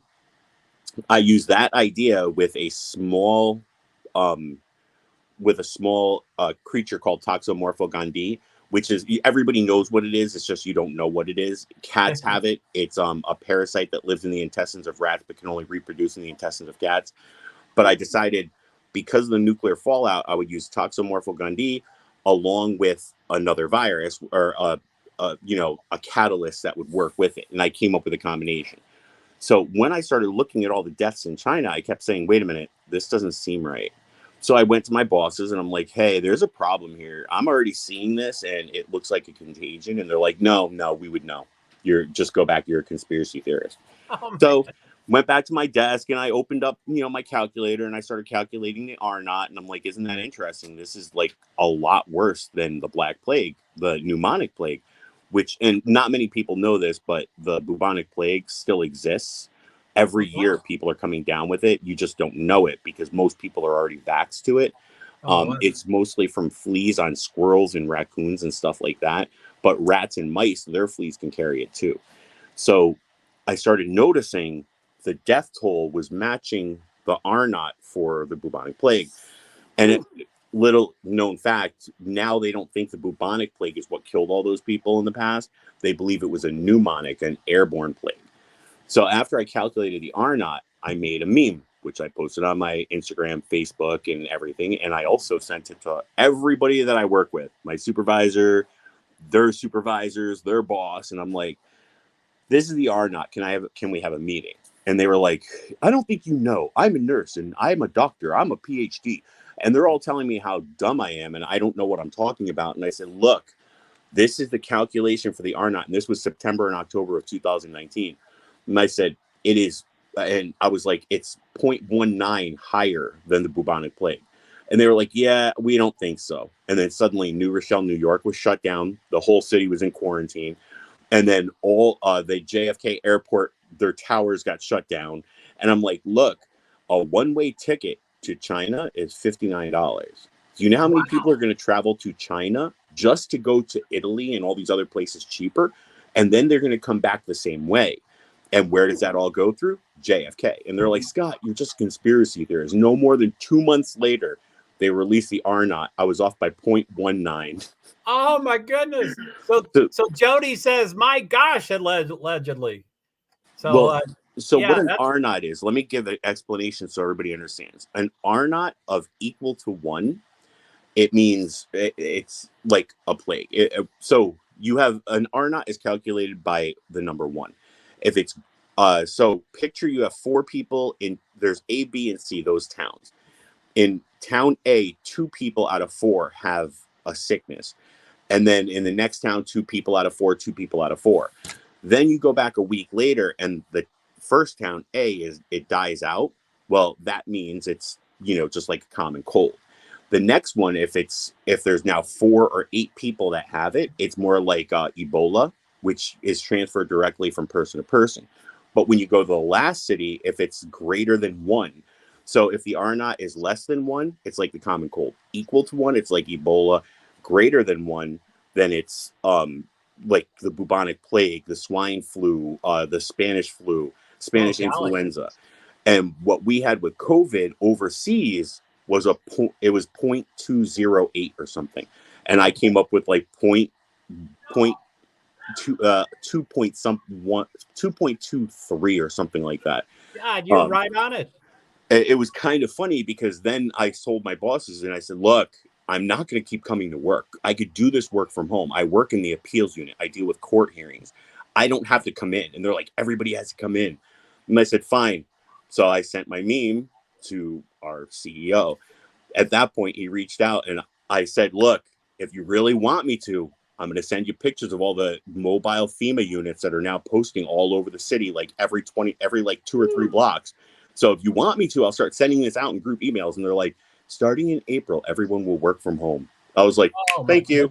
Thank you. That's incredible. Now, so allegedly, my eyes can glaze over pretty quickly with some of those kind of topics. It's, it's just stuff I don't understand. But Summer, I wanted to say to all of y'all that, feel free to bail whenever you want. And I know, Summer, you said that you wanted to just do a couple minutes and stuff. So, just feel free to come and go. I'm sorry, go ahead. I was just, my earbuds didn't pair up or something was missing. So I just had to come out and go back in. Now, I'm going to be on and I'll mute myself, but I am going to be cooking a little bit because I'd like to, chit chat and everything. So if that's okay with you. But I just came in I clean houses to help me raise money for when I do my homeless outreach stuff.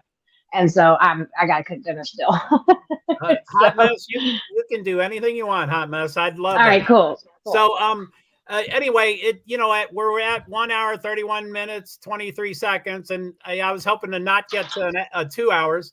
But I know I was stumbling on topics, but I wouldn't mind maybe trying to rapid fire topics about the Idaho murders or the Idaho homicides, or, and I can't quote you exactly, allegedly, but you said something along the lines of, that I'm going to butcher it. I'm sorry, but something along the lines that the killer was not rageful. They were precise and stuff. So anyway, my take as a neophyte, I'm new to all this, but my take on it is, I think it was one person only. No one else knew about it. It was a male, most likely. I think they went in, they knew knives, whether they're a hunter or not, or military or not, but they know knives really, really, really well. They know exactly where to hit a body. So I think, and I probably won't get gruesome, but I don't like to get gruesome, but I do get gruesome sometimes. But anyway, I think the person went into the house, and I have to evolve because the coroner, I believe everything the coroner says. And I know a lot of people rag on her because she's elected and she's an RN and, she's a lawyer and she's a lawyer for this most recent, I know all that, but I still believe everything she says. But back when she said the 4 people were I don't know the exact wording, but I think she said most likely, no, probably. I think she said all 4 were probably in bed. All 4 were probably asleep. And now that's kind of evolved that, the Ethan being out of bed is gathering a lot of, it's not official, but it seems like, anyway. So I think they went in, they were quick, they were quiet. There was no noise, minimal noise. Again, I guess we're starting to hear about, Ethan possibly being in a struggle or whatever. I like to have that verified, and they're not going to verify that for us. But anyway, my only question, allegedly, and I think you addressed it anyway, but would you somewhat agree that he was quick, quiet, and he knew precisely what to do, and there was minimal noise? So in my unprofessional opinion, but I've also taken Wushu Wing Chun for 16 years and Aikido and Kendo when I was stationed in Sasebo, Japan for 4 years. Wow. So utilizing a knife is really hard. Think about, and I want everybody to think about this in a rational way. If you're looking at a butter knife, those are thin blades all the way around. It's thin, like you use it to cut butter.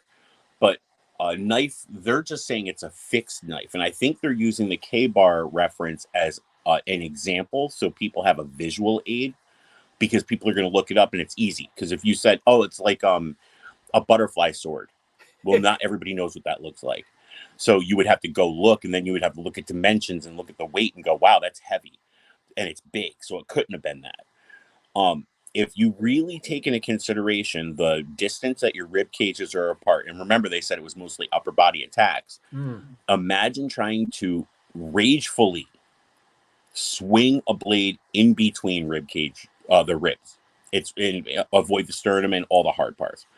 You would think that the person utilized their weight, laid down on top of them so they couldn't move, and just let the knife go in.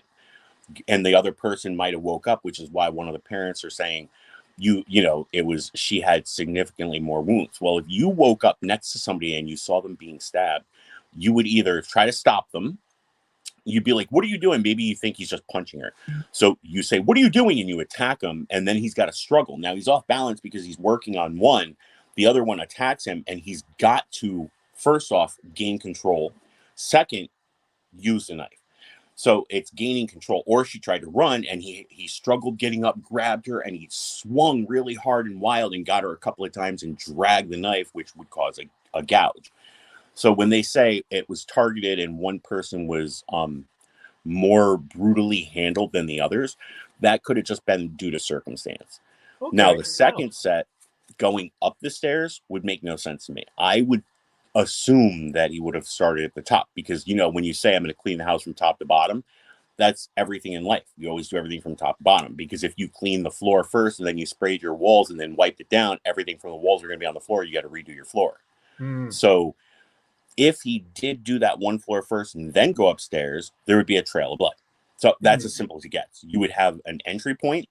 You would have the first set of deaths and then a trail leading to the second set. And that's just common sense. You're not going to say, let me take a shower real quick, and then I'll go to the next floor and take care of them. Right. So you would, I'm going to change everything just to do that. So there would be a trail. So the police would have already seen a trail. Now, if he did the first floor, the second, the main floor, we'll call it, because, right. First, second, third is what I prefer. Yeah. So the main floor itself, the middle floor, if he did that floor first, there would have been a trail going up. Now, when you're upstairs, a lot of people are like, there's no way to leave. Yes, there is. It's the second floor. I could jump out my second floor window right now and walk away without any problem. But let's say they didn't. Let's say they walked down the stairs and left. Well, the blood trail would lead up the stairs and then back down. So the police would know this. Now, if they did the top floor first, they would only have one trail leading down to the second floor, the main floor. So either way, the police know who the first victims were, where they went, why they went to the next area, and if they backtracked. Now, if the trail only went upstairs, that means they did. They climbed down on the balcony and dropped down and walked away. But there's one major issue with this entire case. There is zero evidence of which way the person left. We could see it clearly. I mean, the video cameras, all the news reporters, they were all around the house. We saw clearly there's no blood trail walking out of there. So, and it took them, a week and 2 days until they went back and taped off outside. And they said, no, we just want to give us more space. What? Nobody's there, dude. Don't make stuff up. Just say we forgot to look for an escape route. So now we're back here trying to cover our tracks. Very simple. But instead, they have to make up this baloney story that they just needed to make sure that nobody interfered with their investigation and they needed to tape off more room. For me, I think... I think because this is one of my first StreamYards, I'm hoping to get much tighter answers. But I did ask the question, but, like 10 StreamYards from now, I can just worry about the panel and people talking. But now I'm looking at way too many things. So I just wanted to address a couple things. People, I'm so sorry that I'm not addressing the comments in a timely fashion. I know I've missed a couple. I'm hearing a paper wrapper or something. Sorry, Amy, that's all right. Amy says, wow, JoeHart, thanks, hot mess. Jody says, my gosh, allegedly. Amy says, amen again, Jody Reason. And Jody says, you're so right. Amen. So yeah, anyway, I haven't missed them. And then also, Summer, you don't have to activate your speaker at all. I know you're cooking. but if you ever do want to chime in, you can chime in. That would be no problem. I do. Yeah, I do. Okay, cool. So I do want to shoot for the 2 hours. I know I'm going to go over, but that's what I'm going to shoot for. Someone, I don't see them right now, but someone did pop in to be invited into the screen. And they're gone, but I guess I don't know how to answer that. I generally know these two people. I generally know all the people that have commented in this, but I wasn't aware of your name. So I would probably not invite you in. It's nothing against you. I just like to know people, and and also I get overwhelmed really quickly. If I added a fourth window, oh man, my head would be spinning. That's too many voices and stuff. But anyway, I'm sorry that I didn't acknowledge you sooner and invite you in. I don't see any comment from you, so you might be gone. But anyway, again, I'll probably try to, and I don't know the 5 questions right now, but they'll probably come up to me. So anyway, let's get back to Summer. How would you like to add to the topic, or any topic? So I think that this is, so as far as suspects, I was thinking either Jack S. or somebody that none of us know about. But to go off of what allegedly says, okay, so like I do work missing cases, and I do, I'm not a cop or anything like that. But I know how some investigations go. I know how crime scene goes. I've been in plenty of crime scenes that were kind of really bad. And cartoons. So I don't know you. Please make a comment. Sorry. He's definitely right about the trail going up and down. There's a couple things that has kept me kind of mind boggled about this. With all that blood, and not to be, so graphic, but that crime scene should be very bad, because you've got the way when people stab and how the blood exits it and all this other stuff. The fact that there is no trail leaving the house tells me that there's a possibility this person took maybe a shower or something like that in the house. I know there's been a lot of questions on like the roommates and stuff. The way that house is leveled up, and if he came in and did it real quick, like especially saying his first 2 victims were real quick, they might not even know that they were going to, you know what I mean, that he was there. He could have had a good enough knife to where it went through everything, which that's a hard thing to do, is to go through a chest cavity like that. But a lot of people are like, oh, why didn't the roommate say anything? Why didn't they hear anything? I'm going to tell you right now, people sometimes, especially if they've been drinking, especially if they're in a deep sleep, there is a possibility that they might not have heard anything, even though it was in the same house. Especially if he started on the, I guess, what would that be, the second floor or the first floor, and then went upstairs. Now, what does mind boggle me a little bit is if the dog is there, why didn't he make any noises? So I think that what's going to probably come out of all of this, though, I think it's going to be somebody none of us have even talked about yet, in my opinion. I really do. Jack S. is definitely the most suitable as of right now. I don't think it was the roommates. I don't think it was her dad or anything like that, and all the stuff that we've heard. But I do think it's a strong possibility that somebody, I think that those girls had somebody stalking them. Can I add one thing to what you just said? Watching them. Go ahead. She just said it's somebody that we might not even be looking at. And don't forget, we have cases in the past where professors have done this and campus security have done this. I just wanted to add that in because I added it in everywhere else, and everybody's like, no, you're wrong. But we have real crimes where they've done it. So, sorry, I didn't mean to. Well, yeah, because these are... No, you're good. These are beautiful, students, right? Beautiful women. Even the young man, he's a very handsome person. I think that if it's not somebody that we've already all kind of talked about, or maybe even been on our radar, I think the likelihood of it being somebody that we don't know, but the students all know, I think that could be a strong possibility, in my opinion. But yeah, it's going to be very interesting to see how it all plays out. Like once it finally goes to court, because we won't see any evidence unless somebody leaks something, which they do that all the time. We won't see how the blood splatters and different things like that is. Because like if I could look at a room, I could tell you how they got stabbed, because you have to understand how the blood splatters and things like that work, right? I could be like, okay, yeah, they were in their sleep, they got stabbed, they went to sleep, but then this person got up and fought and da-da-da-da. Just by looking at the room, I could be able to do that. And no, I'm not a professional, but again, I am a professional. I have a question for you. How long have you lived in Vermont? I've lived here about 20 years. So do you remember the case here in New York? It was spread all over everywhere, even Vermont, about the college girl that was murdered. And then they found out 20 years later, it was by a guy that had no connection to her whatsoever. So that it happened on a college campus. I have a bad memory. So yeah, I don't recall it so far. But yeah. Hey, I'm going through a stock. Go ahead. Sorry. I'm going through like a real life, like stalking. This person's in jail right now and is looking to face some serious prison time. Thanks, I got a stalker. I was so lucky in 2020. I got a stalker. And so, I mean, it could be somebody none of us know. It could be somebody who was watching those girls for a very long time. I don't think it was another woman. I don't even really think there was a bunch of people. What does mind boggle me a little bit is how and I really want to see the crime scene videos or pictures or whatever, because of how the blood was on the outside of if you know what I mean, outside of their bedroom or whatever. That tells me that it was either really, really messy, which then leads me to go, okay, where's the blood trail? And we won't know that unless they say, because they'll test all the sinks and things like that in the bathroom and stuff to where they possibly wash their hands.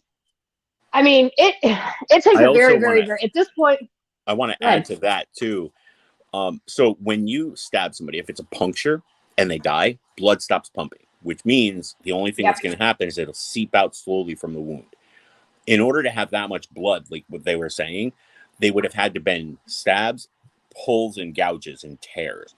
So the person would have had to make a very large incision for the blood to come out as much as it did, rather than a puncture and then walk away. That's just one thing I wanted to point out. Cool. Now, well, I mean, if it's true that one of them were decapitated, this guy or this individual, whoever it may be, I mean. And I know some people say it's not rageful, but if you go by some of the stuff that we've heard, I don't know. I think somebody's infatuated with them. I don't know about rageful, but definitely infatuated, because who would do something like that? 4 students? You know what I mean? Like, there was a video floating around that was taken down once authorities saw it, where it was overseas, not here in America. It was, I think, in a Spanish location, where they had a woman tied up. She was on her knees and they beheaded her on film. It didn't take much. He literally just went right through the neck to the spinal column, and once he reached the bone, clip. That was it. It took seconds, and that video was around. And I thought it was fake at first until it was pulled down. But that tells you how easy it is to do it as that quickly. Like it didn't take him more than 3 seconds, and her struggle didn't last long. So when you see stuff like that and it doesn't take long, if that was the case, it still doesn't tell me it was rage-filled. If it was rage-filled, they would be like, there were body parts everywhere. There was skin everywhere. They would have had to come out and say that. But if it was just slashes, gouges, and stabs, it's more like the Aiden Fucci, where he wasn't enraged. He just wanted to kill somebody. And he said, he was telling people, I'm going to kill somebody really soon. And he was just a skinny, like, weak child that managed to cut and stab and attack a girl who was defending herself over 100 times. So it doesn't take much, especially if they're sleeping. Okay. Yeah. For sure. Now, of course, my mind is all over the place, but I'm sure my streams and StreamYard and YouTube will evolve. I have ideas what I want to do now, but I'm sure that's going to evolve. What I want to do in Twitter, like in the Twitter Live, like in the past 4, 5, 6 days, I'm really trying to pull back from speculations and rumors and 4chan and Reddit and all that stuff. And I personally want to focus. I mean, it's been 4 weeks, so we can start looking at other things and reviewing what we've already seen. So I'm hoping on at least Twitter Live, and I'd like to try here, where I just focus on police updates. And I use that word generally, just all of those things, the press conference, the video, the written, just all their updates. And they, they have a new channel since December 5th. They've made 6 videos about once a day. And I want to focus on those. And that's where we can start. Then they have official statements about the dog, and they have official statements about the roommates. And someday I want to start with that and then go from there, then go, well, I think the dog was really in the room with Kaylee or, whatever. But I always like to start there. And, I'm just, it's challenging because when you have so many crime sleuths, we're doing our own research. And again, I'm a numbers guy. I call Reddit. I say Reddit is 20 to 25% accurate. And I have to disseminate and discern what's accurate. And everybody might agree with me in that number, or they'll probably have their own numbers. But regardless, they have to, their things that they believe on might be different than the things I think are reliable. So it's challenging, because the cops have given us almost nothing. But anyway, that's one of my ultimate goals, is to just, and I, just off the top of my head, the decap,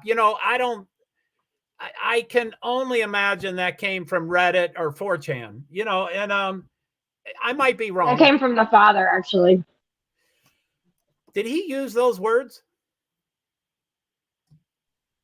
I mean, he didn't use that exact decapitated word, but he definitely said, he talked about how I think her head was messed up or something along those lines. I can't remember. I do remember hearing it from something along those lines from the father, though. Oh, God. But I get what you're saying. I mean, it's hard in this case to sit here and come with facts because, in all honesty, let's all be honest. These police, they didn't take it serious from the beginning. And what I mean by they didn't take it serious, they had to come back and say, okay, there's nothing to worry about. Oh, now there's something to worry about. There's this, there's that. I think that because they probably have never had a case like this, I think even they're over their heads, right? And which is understandable. But right now it's a lot of speculation. 7 right. years. So it's a lot of speculation because they're not letting anything out. So, but I get what you're saying, and I respect that. The way I look at it is this: everybody learns their job, right? So you have a whole bunch of stuff that goes along with your job. Now, just because there's a whole bunch of stuff doesn't mean your particular job deals with all of it. So for all the police that are going in there, they're green. They don't necessarily know how crime scene investigations dealt with a murder like that. So they're going in there using what they learned that they never had to use before. And it looks like they're incompetent. It's just they're not trained for it. They just haven't dealt with it. Now, as far as all the police updates, I've printed them all up, and I have to highlight them and write. I do my OCD stuff, but I hope to read them all and be caught up to date to the most recent one and stuff. But I forget what I was going to say. Oh, okay. So I especially notice their listings of how many Moscow Police Department workers there are, and how many Idaho State Police, and how many FBI. And I'm like, wow, this went down and stuff. So generally, and I don't like to generalize, I like to read it right in front of me, but I'm just not ready to. But generally, Moscow Police Department has decreased tremendously. I think they're down at 11. They started with 33. They're down at 11, and FBI went up. So I guess my general question would be, and it can be to the people in the audience too, but my general question would be, I don't think many people have faith in Moscow Police Department, which there could be different opinions, but do you have more faith in the FBI? Do you think they're far more competent? May I go first? Yeah, go right ahead. So the day that we all found out there were 46 FBI agents, 22 local, 22 spread across the United States, and 2 profilers. The one thing we know factually, the FBI never appoint 2 profilers. It's always 1. You don't want to have too many chefs in the kitchen. Whew. For me personally, I think the second profiler is somebody that has been working a case with a similar MO, and they are working in tandem. And the 22 FBI agents spread across the United States have other cases in other states that have the similar MO. So when I first said it was 3 days to 4 days after, it's potentially a hit on the wrong home, or a serial killer. It's only because we've seen police raids where they go into a home and they kill somebody, and then you find out they're at the wrong house. The house they're supposed to be at is a block down the street. because it's an accidental hit. So even hitmen make a mistake. They'll go to the wrong house. So Oh my either it was a goodness. hit on them, or it was an accidental hit, or a serial killer, but the MO matches other cases, and that's why they have so many FBI involved. And But do you have faith? Do you have faith that though no, could possibly close the case quicker than Moscow Police Department could? I have no faith that anybody will, because unlike in the 80s and 90s, they're not releasing enough information to the public so that the public can say, wait a minute, Rick James, who lives next door, that fits him perfectly, like they did with Ted Bundy, like they tried to do with Zodiac, like they did with BTK. So many people come forward and they point out the killers, and now they release no information. There's nothing out there that's useful. Wow. So I don't have any faith at all. And what's going to take is somebody who comes forward and says, my husband, my boyfriend, he's the one that did it, and there's proof in the house, and you can come and collect the evidence. But unless that happens, I don't think they're going to track down who it was, because unfortunately, too many chefs in the kitchen. Wow. Thank you. Now, Summer, I'd love to hear your opinion if you think, and I guess I'm looking at, you know, is FBI more reliable? Maybe that's not an absolute, like they'll for sure solve the case, but do you have more faith in FBI than Moscow? The only reason I have more faith in FBI than Moscow is because they're not used to dealing with something like this, right? And they're like he said, they're keeping very still tight. Now, when I was saying, like, you know, it's either the one dude or somebody we don't know, I have looked into that perspective of a serial killer. And I agree with him with their bringing another person in, because if you look back at some of their murders and some of the crimes that have happened, not only there, but within there, there's a lot of 2 + 2s that are equaling up to 4. You know what I mean? Right. But I think that, you know, Moscow's police department really should try to, you know, help a little bit, like let the community help a little bit, be a little bit more like, okay, hey, we have this instead. And I get it. They have YouTubers, they have community, they have all these people. You know what I mean? It's not just them doing the police work, but I can promise you, and I can tell you for a lot of cases, unfortunately, it's not the police that usually solve the cases. It's the communities that end up solving the cases. It's somebody that says, hey, my husband, or something was odd, something was weird. And I'm not anti-police, but I work enough missing kids cases and enough human trafficking cases to know that, I mean, we're the ones that usually put the people behind bars. So and thank you. You know, I've only been on 2 cases, so I'm learning a lot of stuff from everybody. But you know, like just for example, the white Hyundai Elantra. Would you, you know, both of y'all or either of y'all, and plus, hi Freckles, by the way, thanks for coming by. I appreciate that. I glanced at chat. I was about to say hi, Freckles, too. Thank you, Joe. Yeah, and I'm sorry. I said it earlier, but I was talking, you know, anyway. So do you think, but yet they get mad at us? Who gets mad at? Oh, the police? Oh, the police get mad because y'all are helping? Is that what you mean, Freckles? That sucks. But as far as the white, and I see a panel guest. Oh, you want to be a panel guest? You typed yes before I finished the question. But Freckles, you're always invited. I might get a little overwhelmed with 4 windows, but Freckles, you're always invited. So do what? Do you need the link again, or can you find the link? I can try to find the link up here. So anyway, my question, for the white Hyundai, and I'm always in the pronunciations, and of course it rhymes with Sunday, but not many people know that. So the white Hyundai Elantra, would you all guess that it will be the community that ultimately locates that car, as opposed to DMV and the FBI and, you know, all that resources? So what I'm disappointed about, what I'm disappointed at, as somebody that has work cases and stuff, that is something that they should have let loose as soon as, I mean, like right away. And I think Skittles, and I'm saying Freckles. She said it right. They do get mad because sometimes they want to be the ones to solve it and everything. And they'll be like, oh, you guys don't know better than us. And I'd be interested to find out when the cops knew about the white car, because at this point, I mean, I think it'll be the community that solves this case. I'll be honest with you. So about the all the way from the car. for me personally, What? you would have to be the dumbest murderer on the planet to pull your car into the parking lot, run in, do your ditty, and run out. I mean, think about that. There'd be and where's the trail of blood? Seriously, if the car was there and they're looking for that car, what they're looking for are people that might have seen people. So no matter what, even if they come forward themselves, which I think they should, they're going to say, "Did you see anything suspicious?"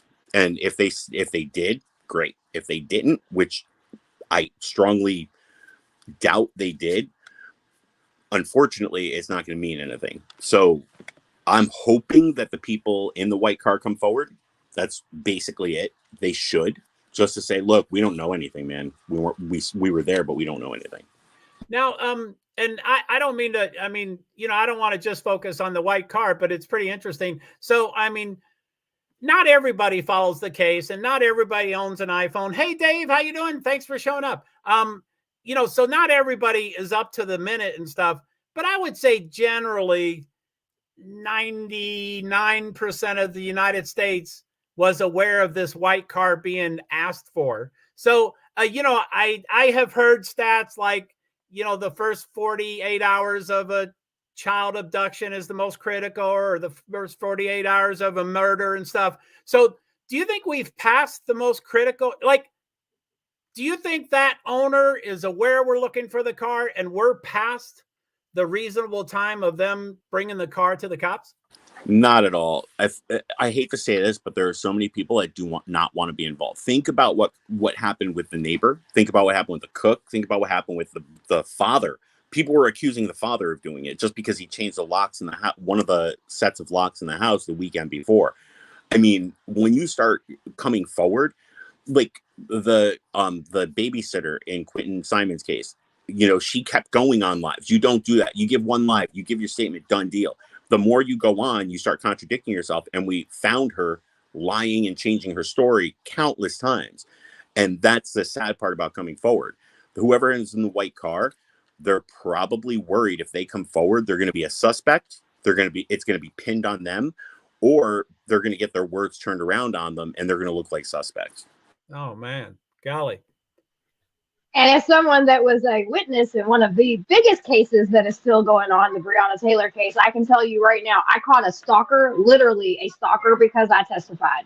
My life has been turned upside down. I had to move and everything like that because people, you know what I mean? Like, it was just ridiculous. So I agree with allegedly on that aspect, because I've learned that firsthand, unfortunately. My life got turned upside down because I did the right thing, because I called the police, because I, whatever. And so, and you can get overwhelmed because you think you want to go online and you're like, no, you can't. It's not this way and it's not that way. And then, you're traumatized because you were there or you're in the area. So, you know what I mean? So, I think that what just kind of mind boggled me is like, and I get them not releasing every single thing, but at the same time, in this situation, like when the sister's out here just throwing out stuff and she's going boom, boom, boom, boom, boom. Come on, man, like cooperate a little, like get something. And the only thing I've been waiting on is the DNA stuff, because I feel like there's definitely going to be some DNA at that house, from everybody, including very strong possibility of the killer, right? Now, there's always a chance that it's not there, but you think about that many stabbings, and even if they were all sleeping and it was super smooth, that's a chest cavity. That's a lot of stuff right there. Trigger warning, sorry, y'all.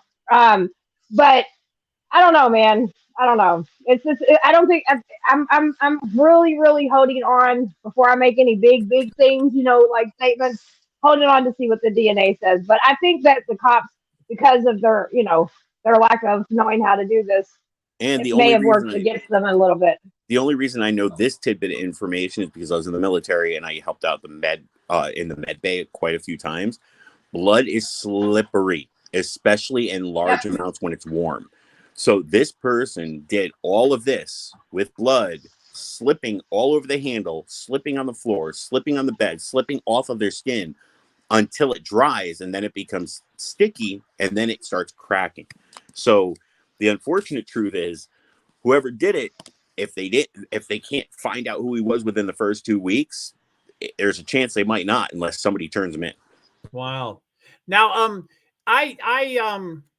I complained, you know, the first 2 or 3 weeks I was on this case, I ragged on the cops and I ragged on FBI and, you know, that kind of stuff. But I guess I'm more I guess I'm more pro cops than other people are. But and I'm just thinking, you know, Freckles mentioned the 4-hour gap, and I think she's talking about Ethan and Xana's 4-hour gap. But I mean, there's a lot of gaps. You know, the housemates in the morning, you know, it took them a while to call 911 and stuff. But so do you think, and I know the cops know more than they tell us, and they know more than we do, but I'm confident that the cops know exactly what Xana and Ethan did for the entire night. I think they filled the 9 p.m. to 1:45 a.m. and other things. You know, I bet they're still a little confused about what the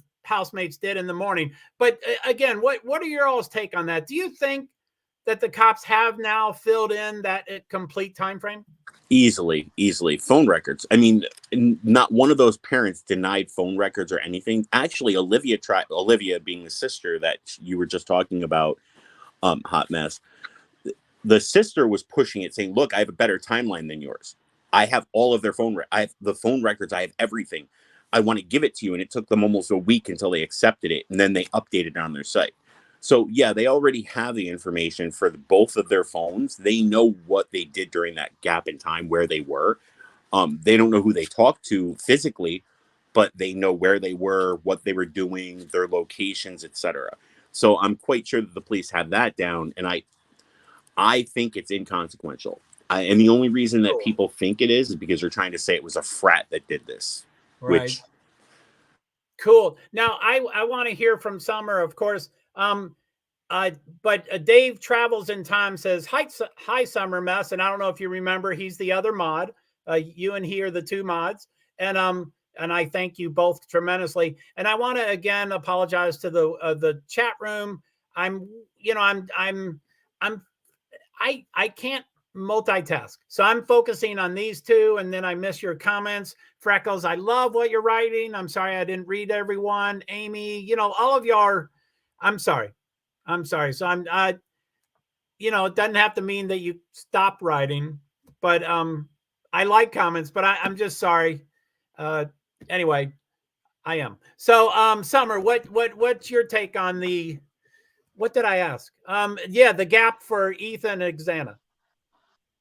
So I agree with allegedly on this one. Like, because of knowing that, like, Big Brother is always watching, there's a track of every single thing. They know the phone calls. They know what time. I believe they got to the house and stuff like that. There's, just from the sisters thing, we know that she reached out and got DoorDash things, like some videos, and she had the phone records, and I just wish that, I wish that they would have accepted some of the stuff a little bit sooner. But, I think that I do think that the roommates and all them, they know exactly where they were. I believe that even the everybody that kind of went off and did their own things, I believe that, because I want to know, I'm really still interested to see if when she did like this and she took the picture, right? I believe that Jackass is on that picture. I believe that with everything in me. I agree. Being a woman and knowing how when you got a creep that, and to me, like that, and I know this isn't part of the question, but to me as a woman leaving a bar with my girlfriends, you know what I mean? Like, here's this guy and he's doing the same old, like, hey, I think I'm going to go home with these two chicks type thing. And they're going, no, sucker, you're not. You know what I mean? Exactly. And that's exactly what I said. And I believe she took that picture and she was like, yeah, this motherfucker's weird. And so I'm going to have something. So I'd like to see what's in her phone. You know what I mean? And I'm sure they tore that phone apart. I don't like the way they keep trying to clear people at this point in the game, even though, look, I don't think the roommates did it, but listen, I don't think anybody needs to be cleared at this moment. Like, we don't have enough, they may have some things as far as the roommates and stuff go, but this whole Jack and these other guys and stuff, and I don't know. I don't think it's time to clear people. What I learned from Clue is nobody's cleared until the game is over. That's right. And just because they say they're clear, don't mean that they can't get arrested. And I essentially, I think 100% of us use the wrong word and say cleared. And the cops have said that during tons of their press conferences, but I think everybody kind of knows what they mean. And, you know, the other formal quote, and I'm going to butcher it, but something along the lines of, they are not considered a subject at this point in time. You know, that's kind of, I mean, we all know what it, you know, no one's really ever cleared, you know, for sure. Now, y'all are more than welcome to come up with questions. Comments, I would definitely notice questions for sure. One potentially are probably very controversial question, and I hesitate bringing it up, but I'm curious. Yeah, it's, oh golly, maybe I shouldn't bring it up, but let me think. Anyway, I think Kylie's father has every right to say whatever he wants. And he probably got a fair amount of information, and he continued to talk. And the cops started saying, we're not going to give you information. You're talking too much. And I don't know if they said, we're willing to give you more if you stop talking. And he said, no, I'm going to keep talking. So they said, okay, we won't give you more. But anyway, my question, and I know in life there's only one set of 100%, but I'm going to add two 100% together. I think that the father has 100% right to say whatever he wants. And at the same time, he doesn't want, and I'm uninformed in this world, that's why I'm asking the question, but he doesn't want an acquittal, a hang jury, a mistrial, the guy getting off. And I've heard reasons why that might be true, but and I know there can only be 100%. There's only one set of 100%. So I have to say 80% he can say anything. 20% I wish a loved one that he had talked to, which I think the only one he would, I'm just guessing. I think the only person that father would listen to right now is the other daughter. I don't think he's going to listen to his wife. So what's your take on that? Do you think he probably ought to watch out what he's saying because it might affect the trial? So for me personally, I understand why they're trying to keep him, you know, controlled, I guess. And it's because he's in an emotional state. He's not thinking about the court, about hearings, about arrests, about proof and evidence. He may even have somebody in mind that he thinks did it. What he's doing is going off, he's emotionally fueled. And the one thing we know about that is you can't be, which is why lawyers, they tell you, I don't care if you're innocent or guilty. If I'm defending you, you're innocent. If I'm prosecuting against you, you're guilty. They have to have one way to look at it, and they can't be neutral. For him, he's emotionally fueled. He has every right to be. Like he said, I paid a lot of money and sent my daughter to your school, and she came back to me in a box. That speaks volumes of his emotional feelings. Yeah. And I agree with him. If that ever happened to me, I would be extremely upset. But that's why they don't want to give him the info. How about the other side? Do you think he could, and I saw you, Summer, saying yes. I think you're saying easily. Yes, up and down. But do you think he could adversely affect the case? Easily, because anything that he puts out there can be thrown out of court because it's contaminated evidence. You know how they invited all their friends over before they called the police? Yeah. Well, any evidence they find could be anything. So the unfortunate truth is, yes, it's cross-contamination. It's okay, you can be on, but you're on. Yeah, it's cross-contamination of evidence. So if he's spewing the evidence, any good defense lawyer in their right mind would just say, we want that thrown out of court. And that could disrupt the case in the future. So, Summer, I want you to talk. By the way, you are on. I think you know you're on, but you know, we heard the smooching and stuff. So Freckles says, Dad's pissed. I get it. And Freckles says, you just don't want to mess things up. And Freckles says, is a gag order out? I assume that's a question. I have no idea. But Summer, how would you respond? Could he adversely affect the case? So I would say I 100% understand why the father feels the way that he does. But can it affect the case? 100%. But I think that this is just me being a family member that has been through, not this, but, loved ones being murdered.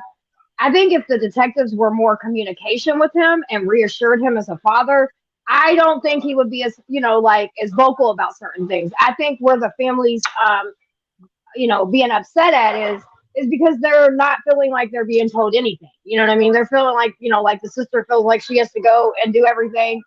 And they know that, yes, cases can be swept underneath the rug. So I don't know if I don't know what the communication looks like there, but I know that like when my husband's sister got murdered, we didn't have any communication. You know what I mean? Like they wouldn't tell us anything. And it made me mad. And so Right. I went to the internet and was like, you know what I mean? So, it's a fine line because just like, again, with, allegedly says, I understand because they don't want him to blow the case. But Now, maybe if there's some kind of a liaison, or I forget what they're called, but like an in between people between, the detectives and the family, A and just liaison. a liaison. I'm talking about right now.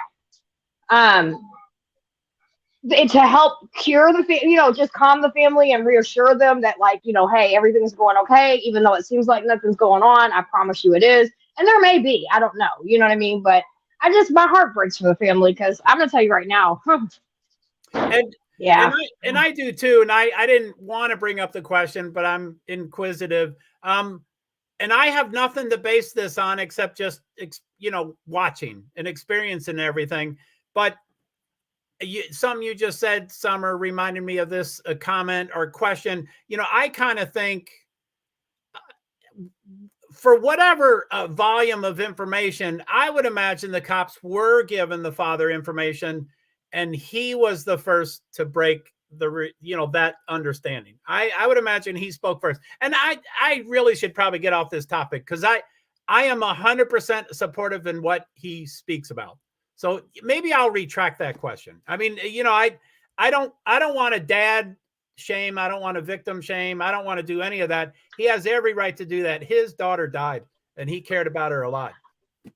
I think he got his information from like the autopsy, maybe the coroner and stuff like that. And he's doing what a lot of parents would, especially, I mean, let me tell you something. It's one thing, and I've had family members murdered, but it's a whole nother thing, like, and not to talk about Brianna's case, but like when something goes national and it's like the way it is now, like, dude, like I really sympathize with that family because it's not just, okay, my family member's been killed, my daughter's been killed, whatever. The whole world is talking about it. They can't go anywhere. They can't see anything. They can't, you know what I mean? So that keeps that, if he does get to a safety net, and he has every right to feel the way he feels, because let me tell you something, I'd be right alongside him if I was one of those parents, you know what I mean? Going all the way off. That is my main 100%. So, Joe, there's an old saying: "The devil's in the details." Remember what I said previously about they haven't released much information. Oh, they should. They need to. There's a reason they need to. To the dad or to the public? To everyone, including the dad, to let him know. Because if they said, "Look, we're going to give you 90% of all the information, but we're going to keep 10% silent so that when we catch the right guy, we'll know it's him." If they gave out all that information, you bet your butt that there's going to be a person, whether it's a best friend, a cousin, a brother, a sister, a father, or a mother, that says, "Oh no, that's my kid, that's my friend, that's my brother." And you know that they're going to call the police. Maybe they won't, but there is a high probability that they're going to make an anonymous phone call and say, "I know who the killer is. You should go check this shed because this is where he does all the work. And I know it because this is exactly what he does to animals, or he's a taxidermist or something." But if you keep everything secret, that you can't win it unless somebody bails you out. You just can't win. And the father, that's so sad to hear. 100%, he deserves to know stuff. And that's why he's like, "Listen, this is information that they should be letting out. Don't make me be the alpha and do it," because he knows maybe this information that they're telling him will trigger somebody to remember, "I know somebody that does this. I know somebody who has this. I know somebody who talks about this." Like Aiden Fucci, all of his friends, after he did what he did, came forward and said, "Yeah, he talked about this all the time." Well, if you would have come forward and said he talked about this all the time, that poor girl wouldn't have been killed. Oh, man. So the truth is, release info. That's cool. Thank you for your all's perspective. I do apologize if I stayed on that question a little too long. Again, my main 100% is about the father, no doubt. Freckles has a lot of comments. Thank you, Freckles. I'm trying to get much more punctual about reading them. Oh, by the way, Summer, I don't know if you can read the comments, because allegedly says he doesn't see the comments. So I don't know if I'm reading for all three of y'all. But I just switched to chat, so you can. Okay. There's a button for the chat, so I switch back and forth. Okay. So yeah, I can see the comments. Okay. So anyway, Freckles said, "Is a guy going around?" Freckles said, "That's sad because they should all get together and talk." I assume you're referring to the father or family and the police, but I think it would be important if the family members would get together and talk also, because you can see differences, which I 10 people can have 10 different opinions. I have no problem with that, but I think some version of a family unity would be cool, or not solidarity, but anyway. I think they mentioned that the families all talked. Olivia mentioned that. The father did too. They said that everybody communicated, they talked about it with each other, and they know what's going on with the case. And Freckles, all of your comments, 100% cool. Honestly, it's good. And it's unfortunate there's limited characters, but it's good. Just keep commenting. Yes, Freckles. So anyway, she has prayers for the family. Prayers for the family with the prayer things. He would snap, though, I think. I think he may snap, especially if this goes cold or continues to have weeks and weeks and weeks. And then you say, I'm sure that's just a typo. And then the father, So, yeah, the father and the police. Who are the two people probably the father and the police talk together and come up with, let me scroll up real quick, that they should get together and talk. So anyway, that's all right. You don't have to. And then you say, I'm sorry so much.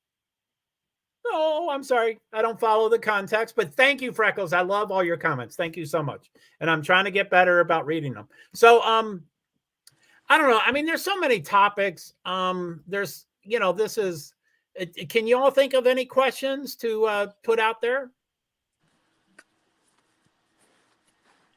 I'll let allegedly go first. So, I already mentioned what I thought about the FBI agents and how I immediately started thinking a wrong house hit, or serial killer.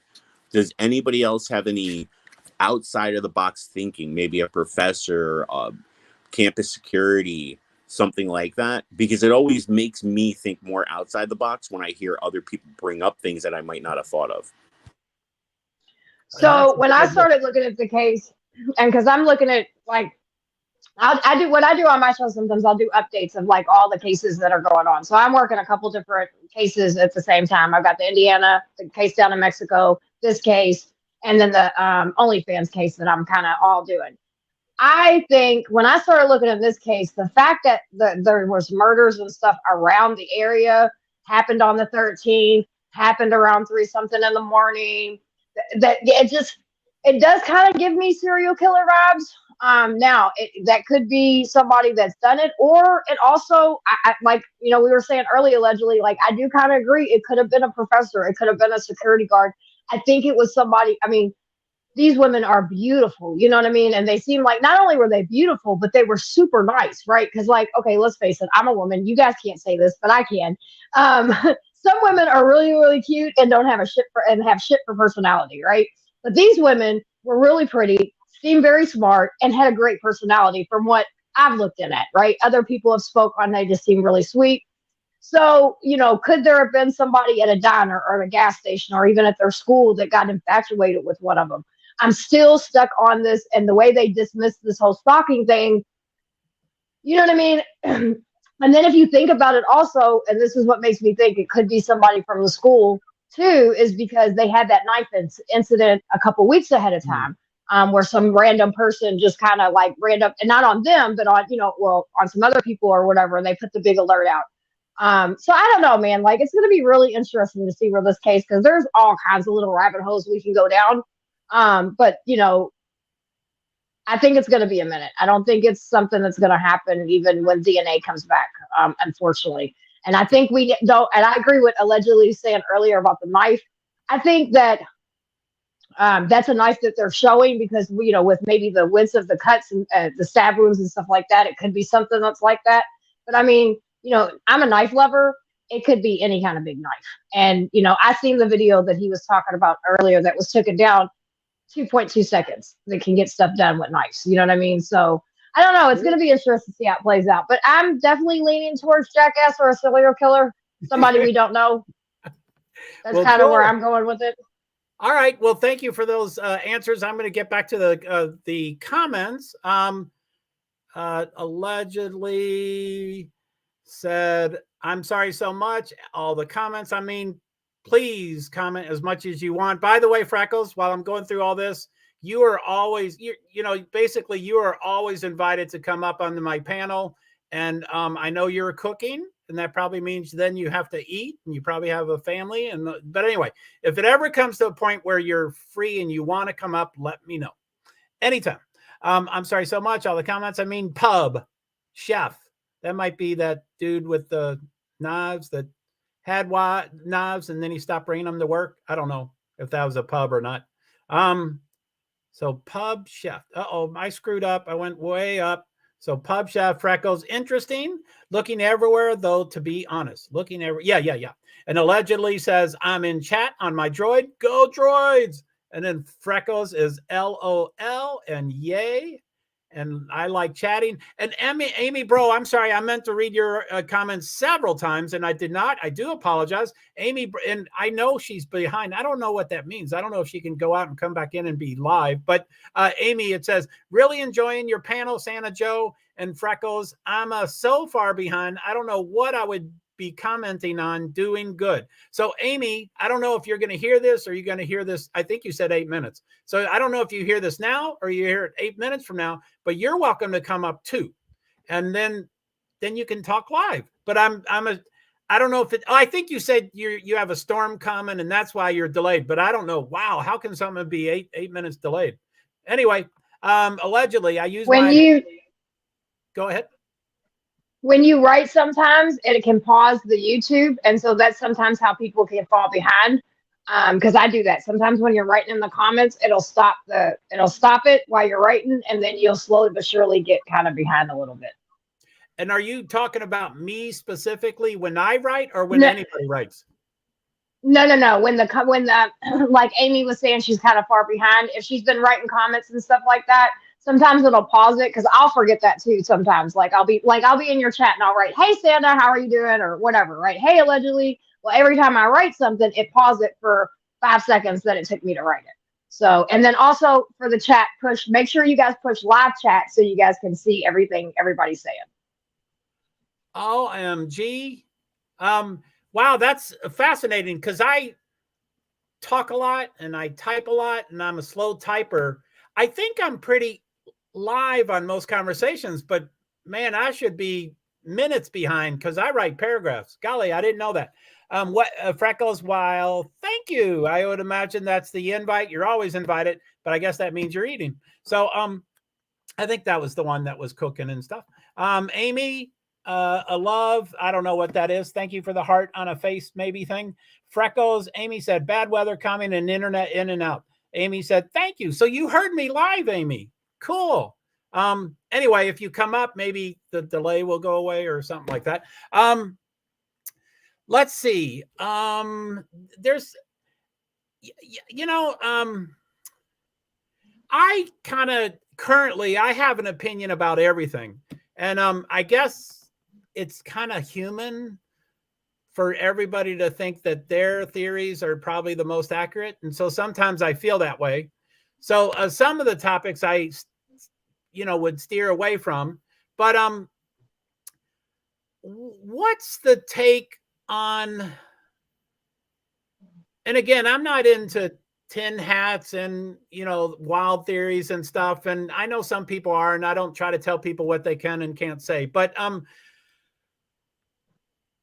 as far as the first floor housemates, I like to call them housemates because they are not roommates. They are housemates. But I don't think they're guilty. I think they probably have poor choices and boyfriends or friends or posting pictures and that kind of stuff. But I guess, maybe we could spend a little bit about a general question. Again, it kind of, the answers have been great recently. And, I like that they've been shorter and stuff. And I appreciate that. Thank you. But but with general questions, they can get longer. So, what's your take on the two surviving housemates? I know that's general, but what's your take on them? Oh, they're just staying out of the public eye. I would definitely stay out of the public eye. And one thing I noticed in other streams, and now I realize why they do it. Someone will do what I just did, and then they go, allegedly, why don't you go first? Because then you all don't talk at the same time. So I apologize because I don't call one of y'all first. So I think y'all talked at the same time. So I didn't totally guess. Why don't allegedly you just say what you said, and then we can go to Summer. I think you said they ought to stay out of the limelight. Oh, yeah, mine's just easy. They're staying out of the public eye. They don't want anything to do with it. One, because the killer's still out there, and what if the killer comes after them? Or what if the killer thinks maybe they know who I am, and they didn't think of it yet? Or two, they just don't want the publicity. I wouldn't want the publicity. Yeah, that would suck. Okay, Summer, just generally, what do you think of them? So I kind of, again, agree with allegedly. And I go back on like what we've been through, like with the Taylor case or whatever, right? Like my husband, I heard everything. My husband did not hear anything. My husband slept through every single thing. He woke up and then he went to work and he was like, why are all these cops outside? You know what I mean? So, and there was a lot of stuff that happened that night, a lot of shootings. So it made me think, because people were like, well, how did the roommates hear any of this stuff going on? Again, they could have been sleeping. And they're probably very smart to keep out of the public eye because, again, this killer is still on the loose. If that killer did not know they were down there, you know, he might sit there and think, he or she allegedly might sit there and be like, hey, wait a minute, there's two people that might be able to identify me, because he doesn't, you know, he may not know that maybe they see me or, you know, whatever. So I think it's very smart for them. And plus, I mean, let's just face it, this world, you know, we all support them and we all love them and we don't even know them. But there's a lot of hatred and a lot of craziness. And so I suggest them, I had to learn the hard way, I suggest them to stay out of the public eye. Wow. I mean, people are already blaming them. If you go in groups, they're all like, it was the roommates. And accusing the boyfriend, you know, Dylan's boyfriend and stuff. Yeah. So, yeah, I think that's the same. And that's why I brought up, because a lot of people gave me, like when I called 911 and then I testified and all this stuff, it came up, well, why didn't her husband say anything? Why didn't he, you know, whatever. My husband was asleep, and they were like, no, there's no way, over almost 70 gunshots and your husband was still asleep. Yes, he was. He's a truck driver. He slept through all of it. You know what I mean? So unfortunately, the way the layer of the house is, and maybe they were drinking, you know, whatever, they could have definitely very well not heard any of it going on, whether people realize that or not. You know what I mean? And my heart breaks for them. And then come on, think about it. The survivor guilt, no one's talked about that yet. The survivor guilt that those two carry, because I mean, imagine waking up and then not only were your friends killed, but they were, I mean, it was horrible. You know what I mean? Like, and they're sitting there probably thinking every single day, every single second, like, this person didn't do anything to me. They killed my friends. I could have done something. What if I would have just woke up? I mean, I can just imagine the survivor's guilt, because that's something I carry, right? And from trafficking and all that kind of stuff. So, yeah, man, I really, really, really sympathize with them. And I really hope that they're getting the right support, you know, have the right support system around them, and they're getting the right healing, like as far as therapy goes, because they're going to need it. I mean, they're going to need it. That's something that's going to rock those babies and I call them children. I call them babies because I have kids their age. You know what I mean? Right. But yeah, that's something that's going to rock those two forever. Cool. Well, thank you for your perspective. I always like to explain everything about what's going on in my head and stuff, but I just was reminded again of why I told that marathon story about me being on the road during 2020. I meant to shorten that up, and I was only going to tell an abbreviated story of that to say, and yes, I was in Louisville, Kentucky, was one of the 31 states as a visitor. I didn't live there at the time, but I lived in the Highlands, which I'm sure Summer knows where that is. And I was in the Highlands and I worked in restaurants. So I like to go back there. I don't drink anymore. And, you know, restaurants are really bars. And so I worked at a bunch of them, but I like to go eat there and stuff. But anyway, I was just walking along Bardstown Road, and this huge crowd started coming to me. I always have a phone to live stream. I started like, yeah, I bet you were there. So I took a camera and I started filming it.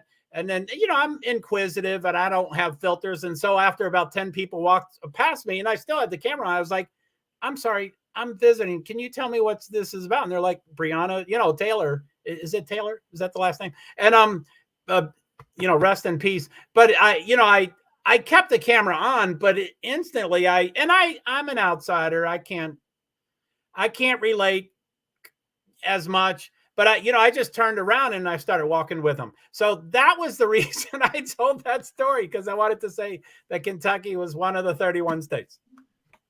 It's funny because I thought that's what you were going to say, and I was going to ask you, but I didn't want to interrupt your story or whatever. I was going to be like, I have a feeling you ran into our protest. We either caught you in traffic and got you to stand in traffic, or you kind of was it, in a business or something like that. But yeah, we definitely, I'm sure if you go back and look at if I seen your live stream, I would probably be like, I know all those people. Oh, look, and there's me, because I had bright red hair back then. I changed a lot of things because of the stuff from all that I went through publicly. So I sympathize for, these roommates and the boyfriend and the parents. And I really, really sympathize, because it wasn't until, like I said, being Breonna Taylor's neighbor and having a national case, and it's still going on. We go to court in February. I really sympathize with these families and all the living people that are, left behind, because this is just the beginning. You know what I mean? Like and we don't even know how long this case is going to go before they get justice. Ours, we're not even seeing anything for it's almost 3 years, and we're going to go to court finally. You know what I mean? So, and in 3 years, we've dealt with so much. Her mother, her family has dealt with so much stuff, and I'm very close with her family. And so it's just, I sympathize. I can't help but look at cases a little bit different, especially national cases now, because until and you've been thrown in that whole field of things, yeah, I really sympathize with them. But yeah, I had a feeling you were going to say that you caught some of the protests. I don't know why, but I just did. In my gut, I was like, I bet you. That was the only purpose for that story. And you knew it because you're getting to know me. But anyway, I have no filters. And so I walked along with them. And, I don't want to, I'm the Terminator. I think my brain is like the Terminator. I'm always looking, and I'm not nearly as smart as that robot is, but I'm always analyzing and evaluating, and I just do that. So I had an opinion of what was going on. But anyway, I would have no filters. So I was walking by the restaurants, and there was, I would call them discussions between two different parties, or parties, not one person and one person, but 5 people and 5 people. And it was nasty, some of the stuff that the opposing, it's god awful that there's some people like that. But anyway, I was just asking questions and interviewing, and again, as an outsider, I was like, I can't understand, but I support y'all completely. Now, I'm going to attempt to bring up a topic. It's off topic, and y'all probably already know that I kind of I thrive on absolutes, and do you think this is true in all situations? And I know I need to get away from that. There's a ton of gray in life. That it's not all black and white, but that's the way my brain. So anyway, I don't, and this might be controversial. I do not mean to offend anyone, but I firmly believe, and this could get politically really quick, but I try to do it apolitically. But I firmly believe that there is police brutality, and there's police profiling, and racial profiling, and that's, I think, I can't believe anybody would say that that's not a given. But I think it's there, and a lot. And I'm pro. This will get political, but I'm pro the one football player that knelt during the game, and everybody's saying, why don't you kneel? This is your job. Don't kneel during the game, kneel in other parts of your life. And it's like, well, those other parts in the life, there's 200 people watching, but during the games, there's 20 million people watching. So that's when you do the issue. So I'm all pro that, but yeah, that's all I'm going to say about that. I don't mean to be political, but, it's kind of a question, and it's a kind of a statement, and it's absolute from a Caucasian person. But, as far as police, and I've been arrested. I've had a bunch of DWIs, maybe 12 DWIs in 5 different states. Back then, states didn't talk to each other, so they weren't cumulative. And I did jail time. I went, not prison, but I went to jail in Lexington for a couple months, and it was over the weekends, and I've done some stuff, but I think the best example about, and it's the way my brain works, but the best example of police brutality is, I'm Caucasian, I have a white daughter. If she drives on the road and she gets stopped by a cop, she can say anything she wants. She can say the F word. She can grab for the glove compartment. She can grab underneath her seat. She can grab in the back seat. She can talk to the person sitting in her passenger. She can do whatever she wants. And there's 0% chance that she'll be shot. 0% chance that she will be shot. And I mean, she literally could say, F you. My daughter doesn't do that. She's not an angel, but she doesn't do that. I'm just using it as an example. Now, we all know the cases that people flinch and they grab their, I hope it's okay to use the word African Americans, but, African Americans will grab for their phone and they'll reach under their seat and they'll reach for the glove compartment, and it's over. It's over. They are shot because the cops are scared. So anyway, I guess that's my absolute statement. Question. Summer especially, but allegedly can get involved too. But Summer, do you think that's a pretty good assessment that whites have 0 chance of being shot? So I'm going to slightly disagree with you on that. Okay. Because the night Breonna Taylor got killed, a white man got killed as well. And so I think that and I'm a victim of police brutality. I'm very open about this. I've been raped by cops when I was trafficked. And so I think that is why that, yes, people of color can definitely fall victim to police brutality. I think in some sense we're in 2022, we are in a culture aspect. And so I think that if you are not fitting a certain, a certain category or whatever, I think that, white people can be killed just like in our city. Police brutality does not, have necessarily a color. It has a culture. What culture do you come from? If you come from the hood, if you come from the poor communities, a friend of ours, a real big my protest brother, Travis, he got killed during the protest. And as he was coming out, he was writing, made a post on Facebook. He said, go down, all hands on deck on 22nd Street, which is down in Portland. A white man was shot, right? And so we've had a lot of Black and brown people. I'm Latino and Italian. We've had a lot of people of color and a lot of people, white people that have been killed, and so I think sometimes maybe it depends on the community. Like in our community, yes, we have redlining, we have gentrification, we have all of that. But I mean, I in our community, sometimes it can be, poor white people, homeless people get really jacked up by the cops. Me personally, I think with police brutality, it's an individual type of thing, because even though I've been raped by cops and all of this stuff, I still don't think all cops are bad. I don't. I think, believe it or not, I mean, their uniforms trigger the hell out of me, but I've been able to turn my life around and work with some people and know that this is a heart issue when it comes to that. Yes, unfortunately, prejudice and racism and class, classism and all that kind of stuff very much will exist. But, I mean, I've seen just as many white people in my community. Well, not just as many. There's been more Black people in my community, but there's also been white people killed as well. So I think it's just the heart of a person. If a person has it in their mindset that they want to help and they want to be a part of the solution, we have some good cops, you know what I mean? But we also have some really bad ones. So I think just like anything else, it's a hard issue for me. Cool. Well, thank you. I have a cat, and my cat is reminding me that he needs to eat. So I'm going to go feed him. I can hear every word. It's only a couple feet away, and I'm going to, be back in 20 seconds. But allegedly, I'll go. if you want to talk about that, I mean, as, people of color probably, I would think, have more experience or more authoritative about the situation. But yeah, feel free to talk, and I'm going to feed my cat. So I am a 6 foot tall, 50% Asian, 50% French guy. Imagine how intimidating that is to most 5'10" and below cops.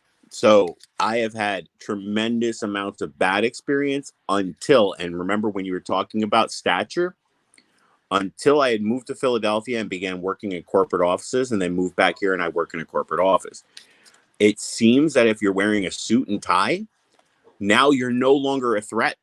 And for me, that was, I started wearing suits because, you know, magician, metal bending with white contacts in really makes it pop. And people are like, oh, he's really doing it.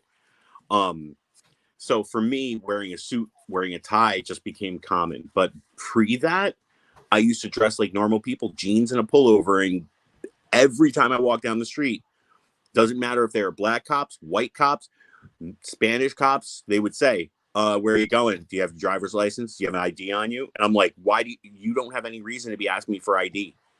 And they would immediately start pushing for my ID. And I'm like, you have no reason. You're stopping me illegally for no, I'm walking down the street. I'm going to the store to buy a pack of cigarettes.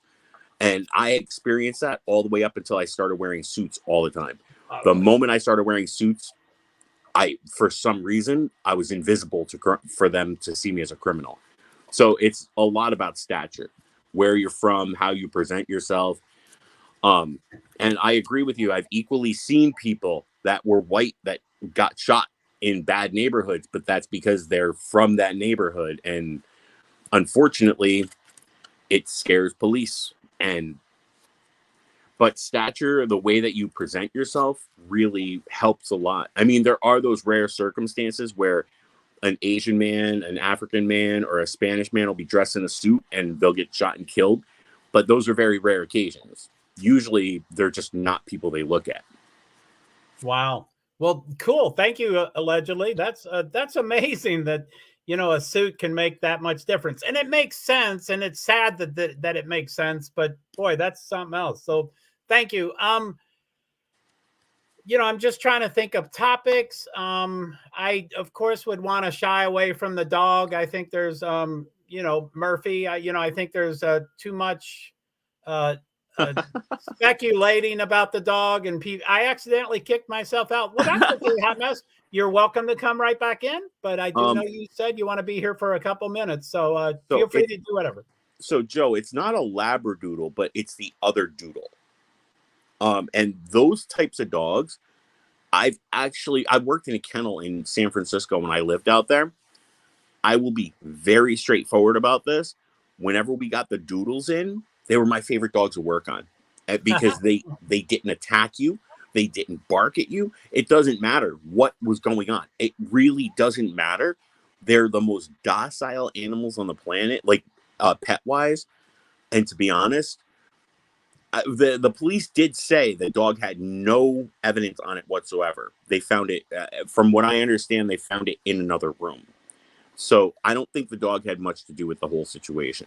I think it was moved or put into, like, you know how like you have a cat like I do, but when I had my dog, well, me and my ex had the dog, we would put her inside her cage. She actually chose to sleep in there. Every night she'd go in there for bed. But there were times where company would come over and we put her cage into a separate room.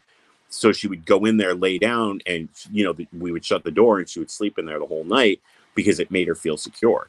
So that could have been the circumstance with them. They might have put her into a room for the night to sleep so that they could party.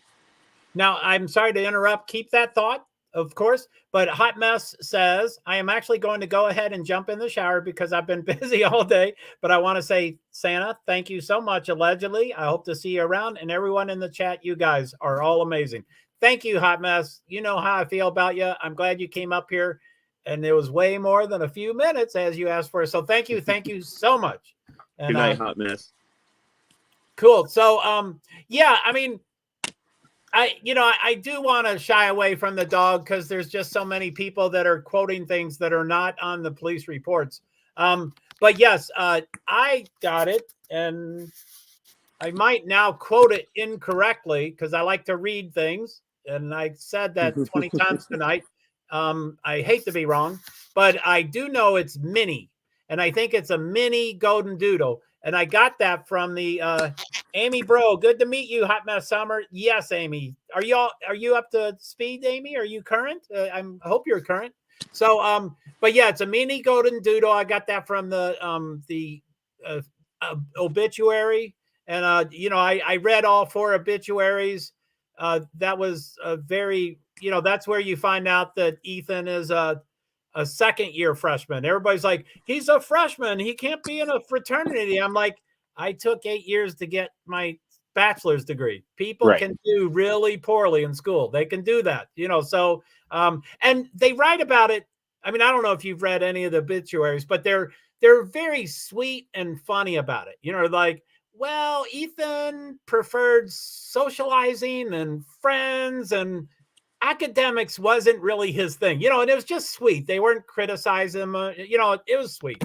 So anyway, but you can still not graduate a semester because you missed like time. Let's say that you went away for vacation, and you missed out on essential tests and stuff. It wouldn't be because you weren't good at classes. It's because you didn't attend the classes, right? Right. But him in particular, my understanding, and I've done pretty good research on it, him in particular, he is a freshman by credit hours. He is a second-year student by the number of years that he's gone to the school.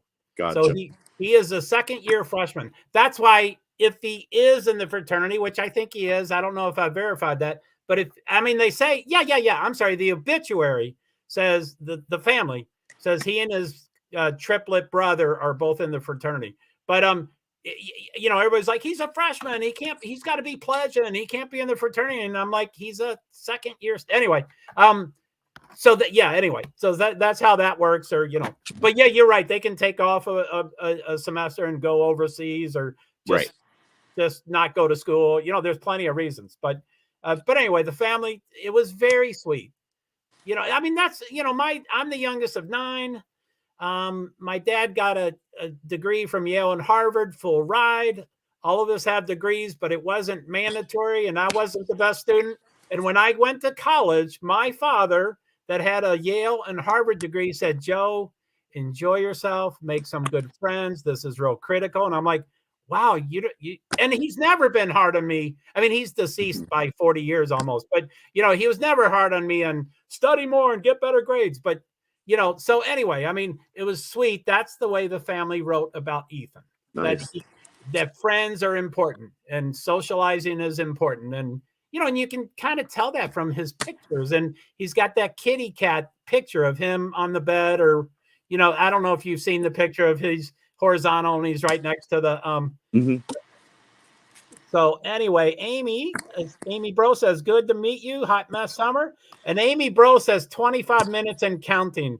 OMG, are you 25 minutes behind? So I don't fully understand if she's hearing one thing and the video is a different thing, or comment. I don't know if everything's delayed or just one thing's a delay. She's probably 25 minutes video behind, but in chat it's consistent. She could also hit the button that's on the screen for timer settings, and you can speed up. If, let's say, she's 25 minutes back, speed it up to 1.5 speed, and it'll go by at 1.5 speed, and you'll catch up really quick. Oh, cool. Anyway, I don't care. You know, Amy, you can do whatever you want. I would like everybody to be live and stuff. And, you know, I probably have been delayed in streams and not know it. But again, I kind of write specific comments to people. And then when they respond, I'm like, well, I must be in the current conversation, but maybe not. You know, I don't know. So, okay. So let's see what else. Another one of, and I, you know, like, I've yet to be in someone else's panel, except for one stream. And I was a guest panel for many streams, you know, like 7 streams, and each of them were about 5, 6, 7 hours long. And oh my goodness, is that a time commitment? But it was fantastic.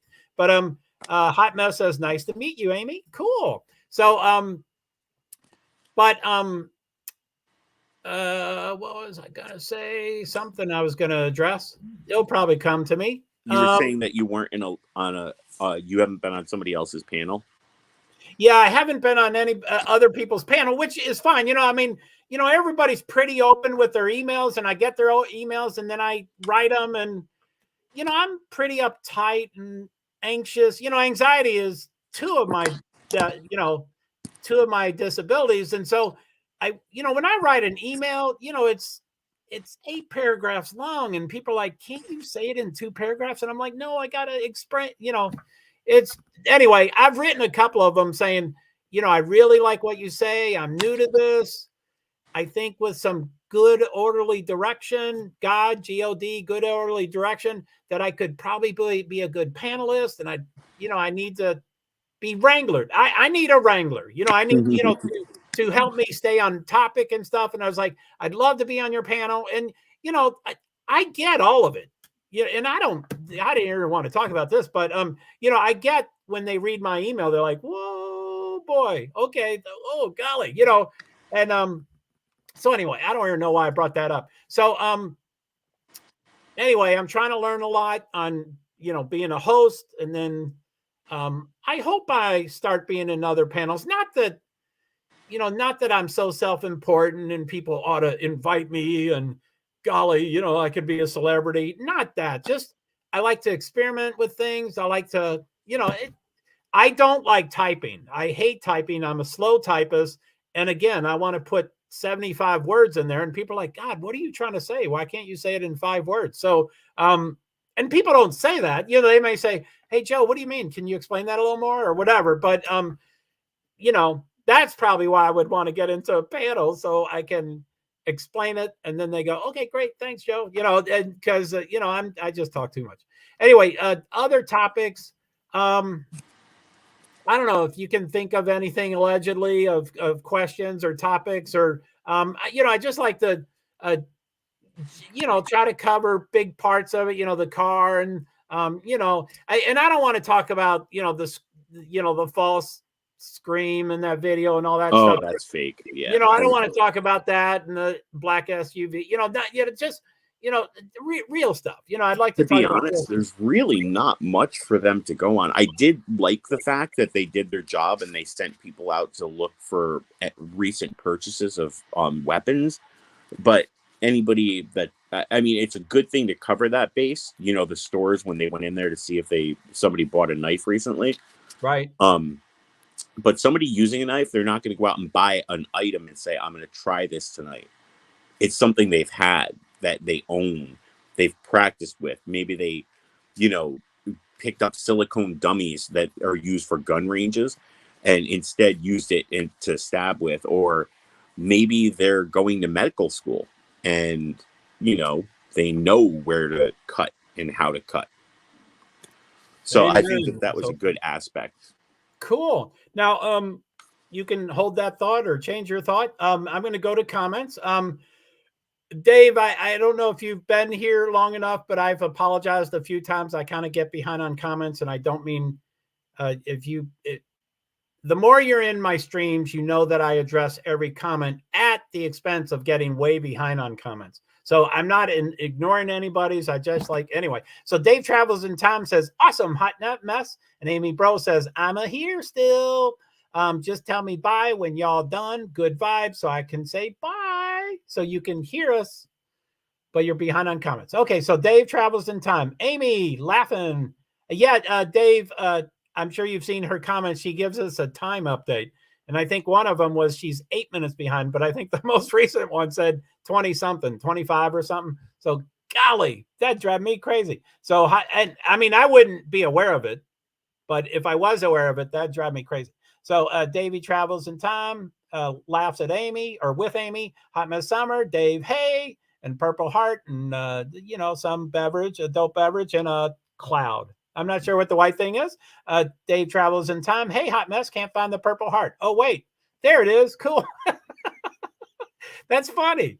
I can't find the Purple Heart. And you put that. I like that, Dave. That's humorous. Hot Mess Summer. For some reason, I do think this was something that was planned. I do not think this is something that just happened because, hey, whatever, let's go kill some people. I think it was planned. And I agree. You know, like, I don't think, you know, that that someone suddenly got pissed off that night and said, "Oh, they're BITCHs and they, you know, they rejected me and I want it." Yeah, I agree. I think it was planned. And that's all the comments currently. So yeah, allegedly, what do you want to? I just agree with her 100%. Now, another thing that they're not thinking about is, remember, one roommate was moving out and another one, they were finding somebody to move in. It could be somebody that viewed the apartment. Prior? Right. Prior, because remember, one was graduating and they would have an empty spot. Well, they're not going to leave that spot empty, the people that own the building. So they're going to start bringing people in to look at the layout. They're going to explain where the kitchen is, where the backyard is, where the gardening goes, and where to park cars and what rooms are available and who lives in what room. So it could have been somebody that came through wanting to look at apartments. Yeah, it could be. And I haven't done enough research about the sixth person that was on the lease. You know, I'm broke and cheap and blah, blah, blah. And so I'm always thinking money. So I go, holy shit, they can pay for a effing lease and not be in the house. What kind of father or parents are, you know, they could be an independent child, but who pays that money without being in the building? That's crazy. So Dave travels in time, which Dave is a rock star. He started me off on YouTube. He was, you know, he is one of the few viewers, if not the only viewer, for several hours, and he helped me through a lot of things. He is from other stuff. He wasn't involved in what's this called? Idaho 4. And so it's kind of neat that he has an opinion. That's neat that you're kind of catching up, Dave. And Dave, as always, and Hot Mess, as always, you both can drop your links anytime. Dave, you can explain it anytime, you know, all that kind of stuff. And Dave, I think you probably saw my invite for you to come up if you wanted to come up. And I know, you know, when we met, you weren't involved in this topic, but I don't care. I mean, you're always welcome to come up. So Dave travels in time. Yeah, probably was planned. I think you're right. Dave travels in time. Had to be. Amy Bro, me too. Hot Mess Summer, too clean to be out of the blue. So yeah, like that's why I started talking about being in other streams and being on the panel. You know, they'd have polls. I haven't done a poll yet. God, I should probably figure out how to do a poll, but I'll figure that out later. But they'd do polls and they'd say, vote 1 for this, vote 2 for this, vote 3 for this. And I think you can go up to 4 maybe. And but this one, they went 1 through 3, and I don't vote. I'm a panelist, so I don't vote until everybody votes, because I'm not gonna, you know, I don't think I have much influence, but I just don't want to influence other people's vote if I did. So I let everybody vote, and then it was 1 through 3, so I threw out a 4. And the guy said, "What the hell's 4 mean, Joe?"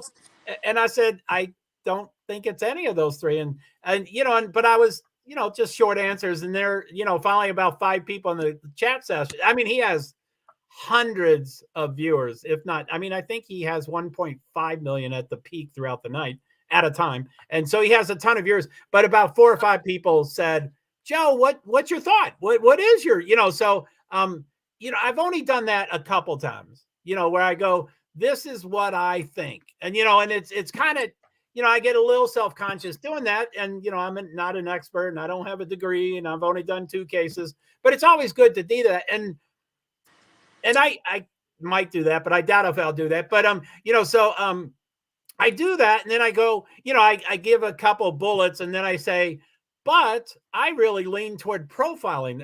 And again, I have no backing. I'm just really smart. I'm OCD. I drill down. I'm meticulous. I'm methodical. So profiling seems way cooler than anything else. I don't want to name names. I mean, except you might get to a name but anyway, so I would do that. And then I start leaning toward profiling. And they're like, "Oh, wow." And, you know, with 1,500 people, you're going to get, you know, "Oh, you're stupid as shit." And, you know, and that's kind of, they're nice. They don't do that. But, most of the people in this room are from that room. So I thank y'all. And they didn't do that. But, so Joe, anyway, have you watched Mindhunter yet? What is his first name? Mindhunter, MIND Hunter. It's on Netflix. Oh, no. So, I don't have Netflix and I don't watch much movies anyway. Because what it is, it's a show about how the FBI first created profilers. Really? Yes, and it's about how they interviewed Edmund Kemper and all the old serial killers while they were in prison. If you ever get a chance, check it out. You might be able to find it on a different channel. That would be cool. Now, you know, as most people probably know, I'm disabled. I don't work. I'm on a fixed income. I've never been really great at jobs. Never really was real successful, but there's several regrets in my life. I did buy a drum set in my 3rd year of college, and I didn't take many lessons, and I was self-taught, and I've never played in front of anybody. But my one regret, I wish I had started singing and playing drums at whatever age, 14, 15, 16, and never get up. I don't think I'd be great, but I would never give up and become successful. And then I don't mean I have to be a billionaire, but anyway, that's one regret. And the other, and I don't know when had this regret, but I really regret that I've never tried to get a job at the FBI or the CIA. The quote that I'm aware of, and I might butcher it, but the quote is basically, you don't catch a rat with a Boy Scout. You catch a rat with a rat. And I'm like, that's me. I'm a rat. Why didn't the CIA hire me? And, you know, I think you have to think out of the box, and you kind of have to think how they think. You know, again, a Boy Scout, they'll be like, oh yeah, no, people aren't. And I'm not making fun of Boy Scouts, but that's the quote. You know, it says, you can't catch a rat with a Boy Scout. You catch a rat with a rat. So anyway, it's not really a regret. And I still, you know, I'm on LinkedIn. You know, I haven't had a job for 12 years, and I don't plan to ever work again. I do stuff. I cover motorsports, and I spend many hours there, but I don't work, but I do it for myself, et cetera, et cetera. But you know, I'm on LinkedIn. So I see what CIA hires and what FBI hires, and I'm like, would they ever consider hiring me? Because I think my distorted outlook of life is just exactly what they need. And probably everybody, you know, all crime sleuths, again, probably think they've got the best method. They know how to find the answers and stuff. But I really do think anyway, I don't think I would apply there, but I wish I applied, especially CIA. I think I'd be not an undercover drug addict, but I could do that for sure. I wouldn't get a tattoo, and I wouldn't take drugs. So I guess I can't do it. But anyway, they do hire private contractors for certain things. You should really take a look at it. And I would be willing to, but it's kind of weird to say, well, I haven't worked for 12 years, and it's because I'm disabled, and I used to not be a great job worker, but I think I'd be really good at your job. You know, it's kind of, but I'd be willing. I mean, I'm not getting younger, and I consider myself old, but I might apply. So I think they have a test. I think basically they give you a test and they see where you land. And it's like the civil service exam. Like, you could be the greatest employee on the planet and fail every civil service exam you take and never work for the state. But every job you're working, you excel at, like, beyond measure. But unless you pass that civil service exam, you can't work for the state. So cool. Yeah, I mean, I might explore it. So, okay, Amy Bro at 10:08. What's it, 10:14? So I'm reading your comment 6 minutes late, and you're 25 minutes late. So sorry about that, Amy. Amy says, me too, hot mess summer, to clean, to be out of the blue. Oh, it's too clean. Yeah, the whole, the crime is too clean to be out of the blue. And I would probably agree. Dave travels in time. On a lighter note, I did a funny poll. It said, I act 15 to age 17. I just thought it was funny. At least I can laugh at myself. It said I act. So I don't know if you're talking about a poll when you were streaming, Dave, if you did a poll on your StreamYard, or if you're talking about you got onto a website and you did a poll and it says you act 15 to 17. That's all right, Dave. That's not, you know, I wouldn't mind getting something like that. Amy Bro has 1 rocket. I think it's a rocket. Davey Travels in Time has 2 rockets. Same to you, Amy. Dave Travels in Time says thanks. And Hot Mess Summer says agree, Amy. Too clean to be out of the blue. Okay, yeah. Okay, cool. So that's all the comments so far. There's got to be stuff to talk about. And, Well, the case doesn't have much, Joe, just to let you know. Honestly, it's all just hearsay. But I do have to say, I have to jump out. I really appreciate you having me up on panel. I had a great time tonight. thank you so much, allegedly. I enjoy you in the other stream, and so I'm glad you came to support me. Thank you very much. And yeah, we are talking a long time. So thank you very much, allegedly. Have a good night. And everybody don't forget to thank you, allegedly. No. Don't forget to like and subscribe. Yeah, thanks.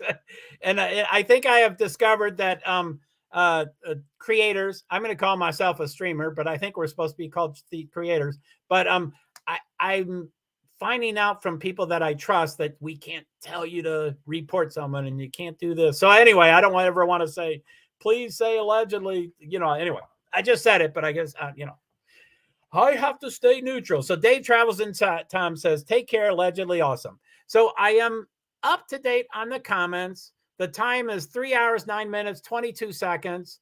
That's way long. I can't believe I went that long. I think I'm going to end. Allegedly, I'll catch you all on the next one. Everyone, heart. Yeah, allegedly, I'll for sure see you over at the other stream. You probably already heard my schedule. I'm trying to get ramped up all 4 platforms every day. That won't happen, but I'm trying to do TikTok, which I'm not live yet. So that only can be 15 seconds, 1 minute, 3 minutes. That's max. You can go less. TikTok, Twitter, that's where my comfort zone is. I'm going to try to shoot for 30 minutes instead of talking for an hour and a half. I'm trying to differentiate between YouTube and StreamYard. I told the story multiple times. You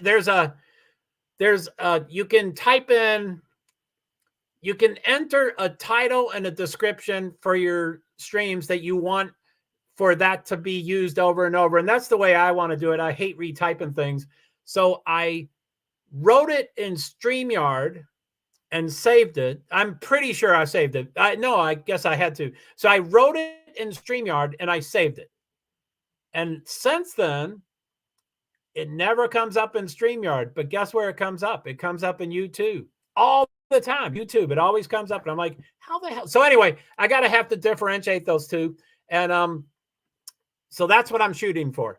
I hope to, I'm trying to get pretty acclimated to News Nation or at least Brian Enton. So I probably want to watch 1 or 2 morning shows and 1 or 2 night shows and have a consistent schedule. I kind of want to do, and I'm just flying by the seat of my pants.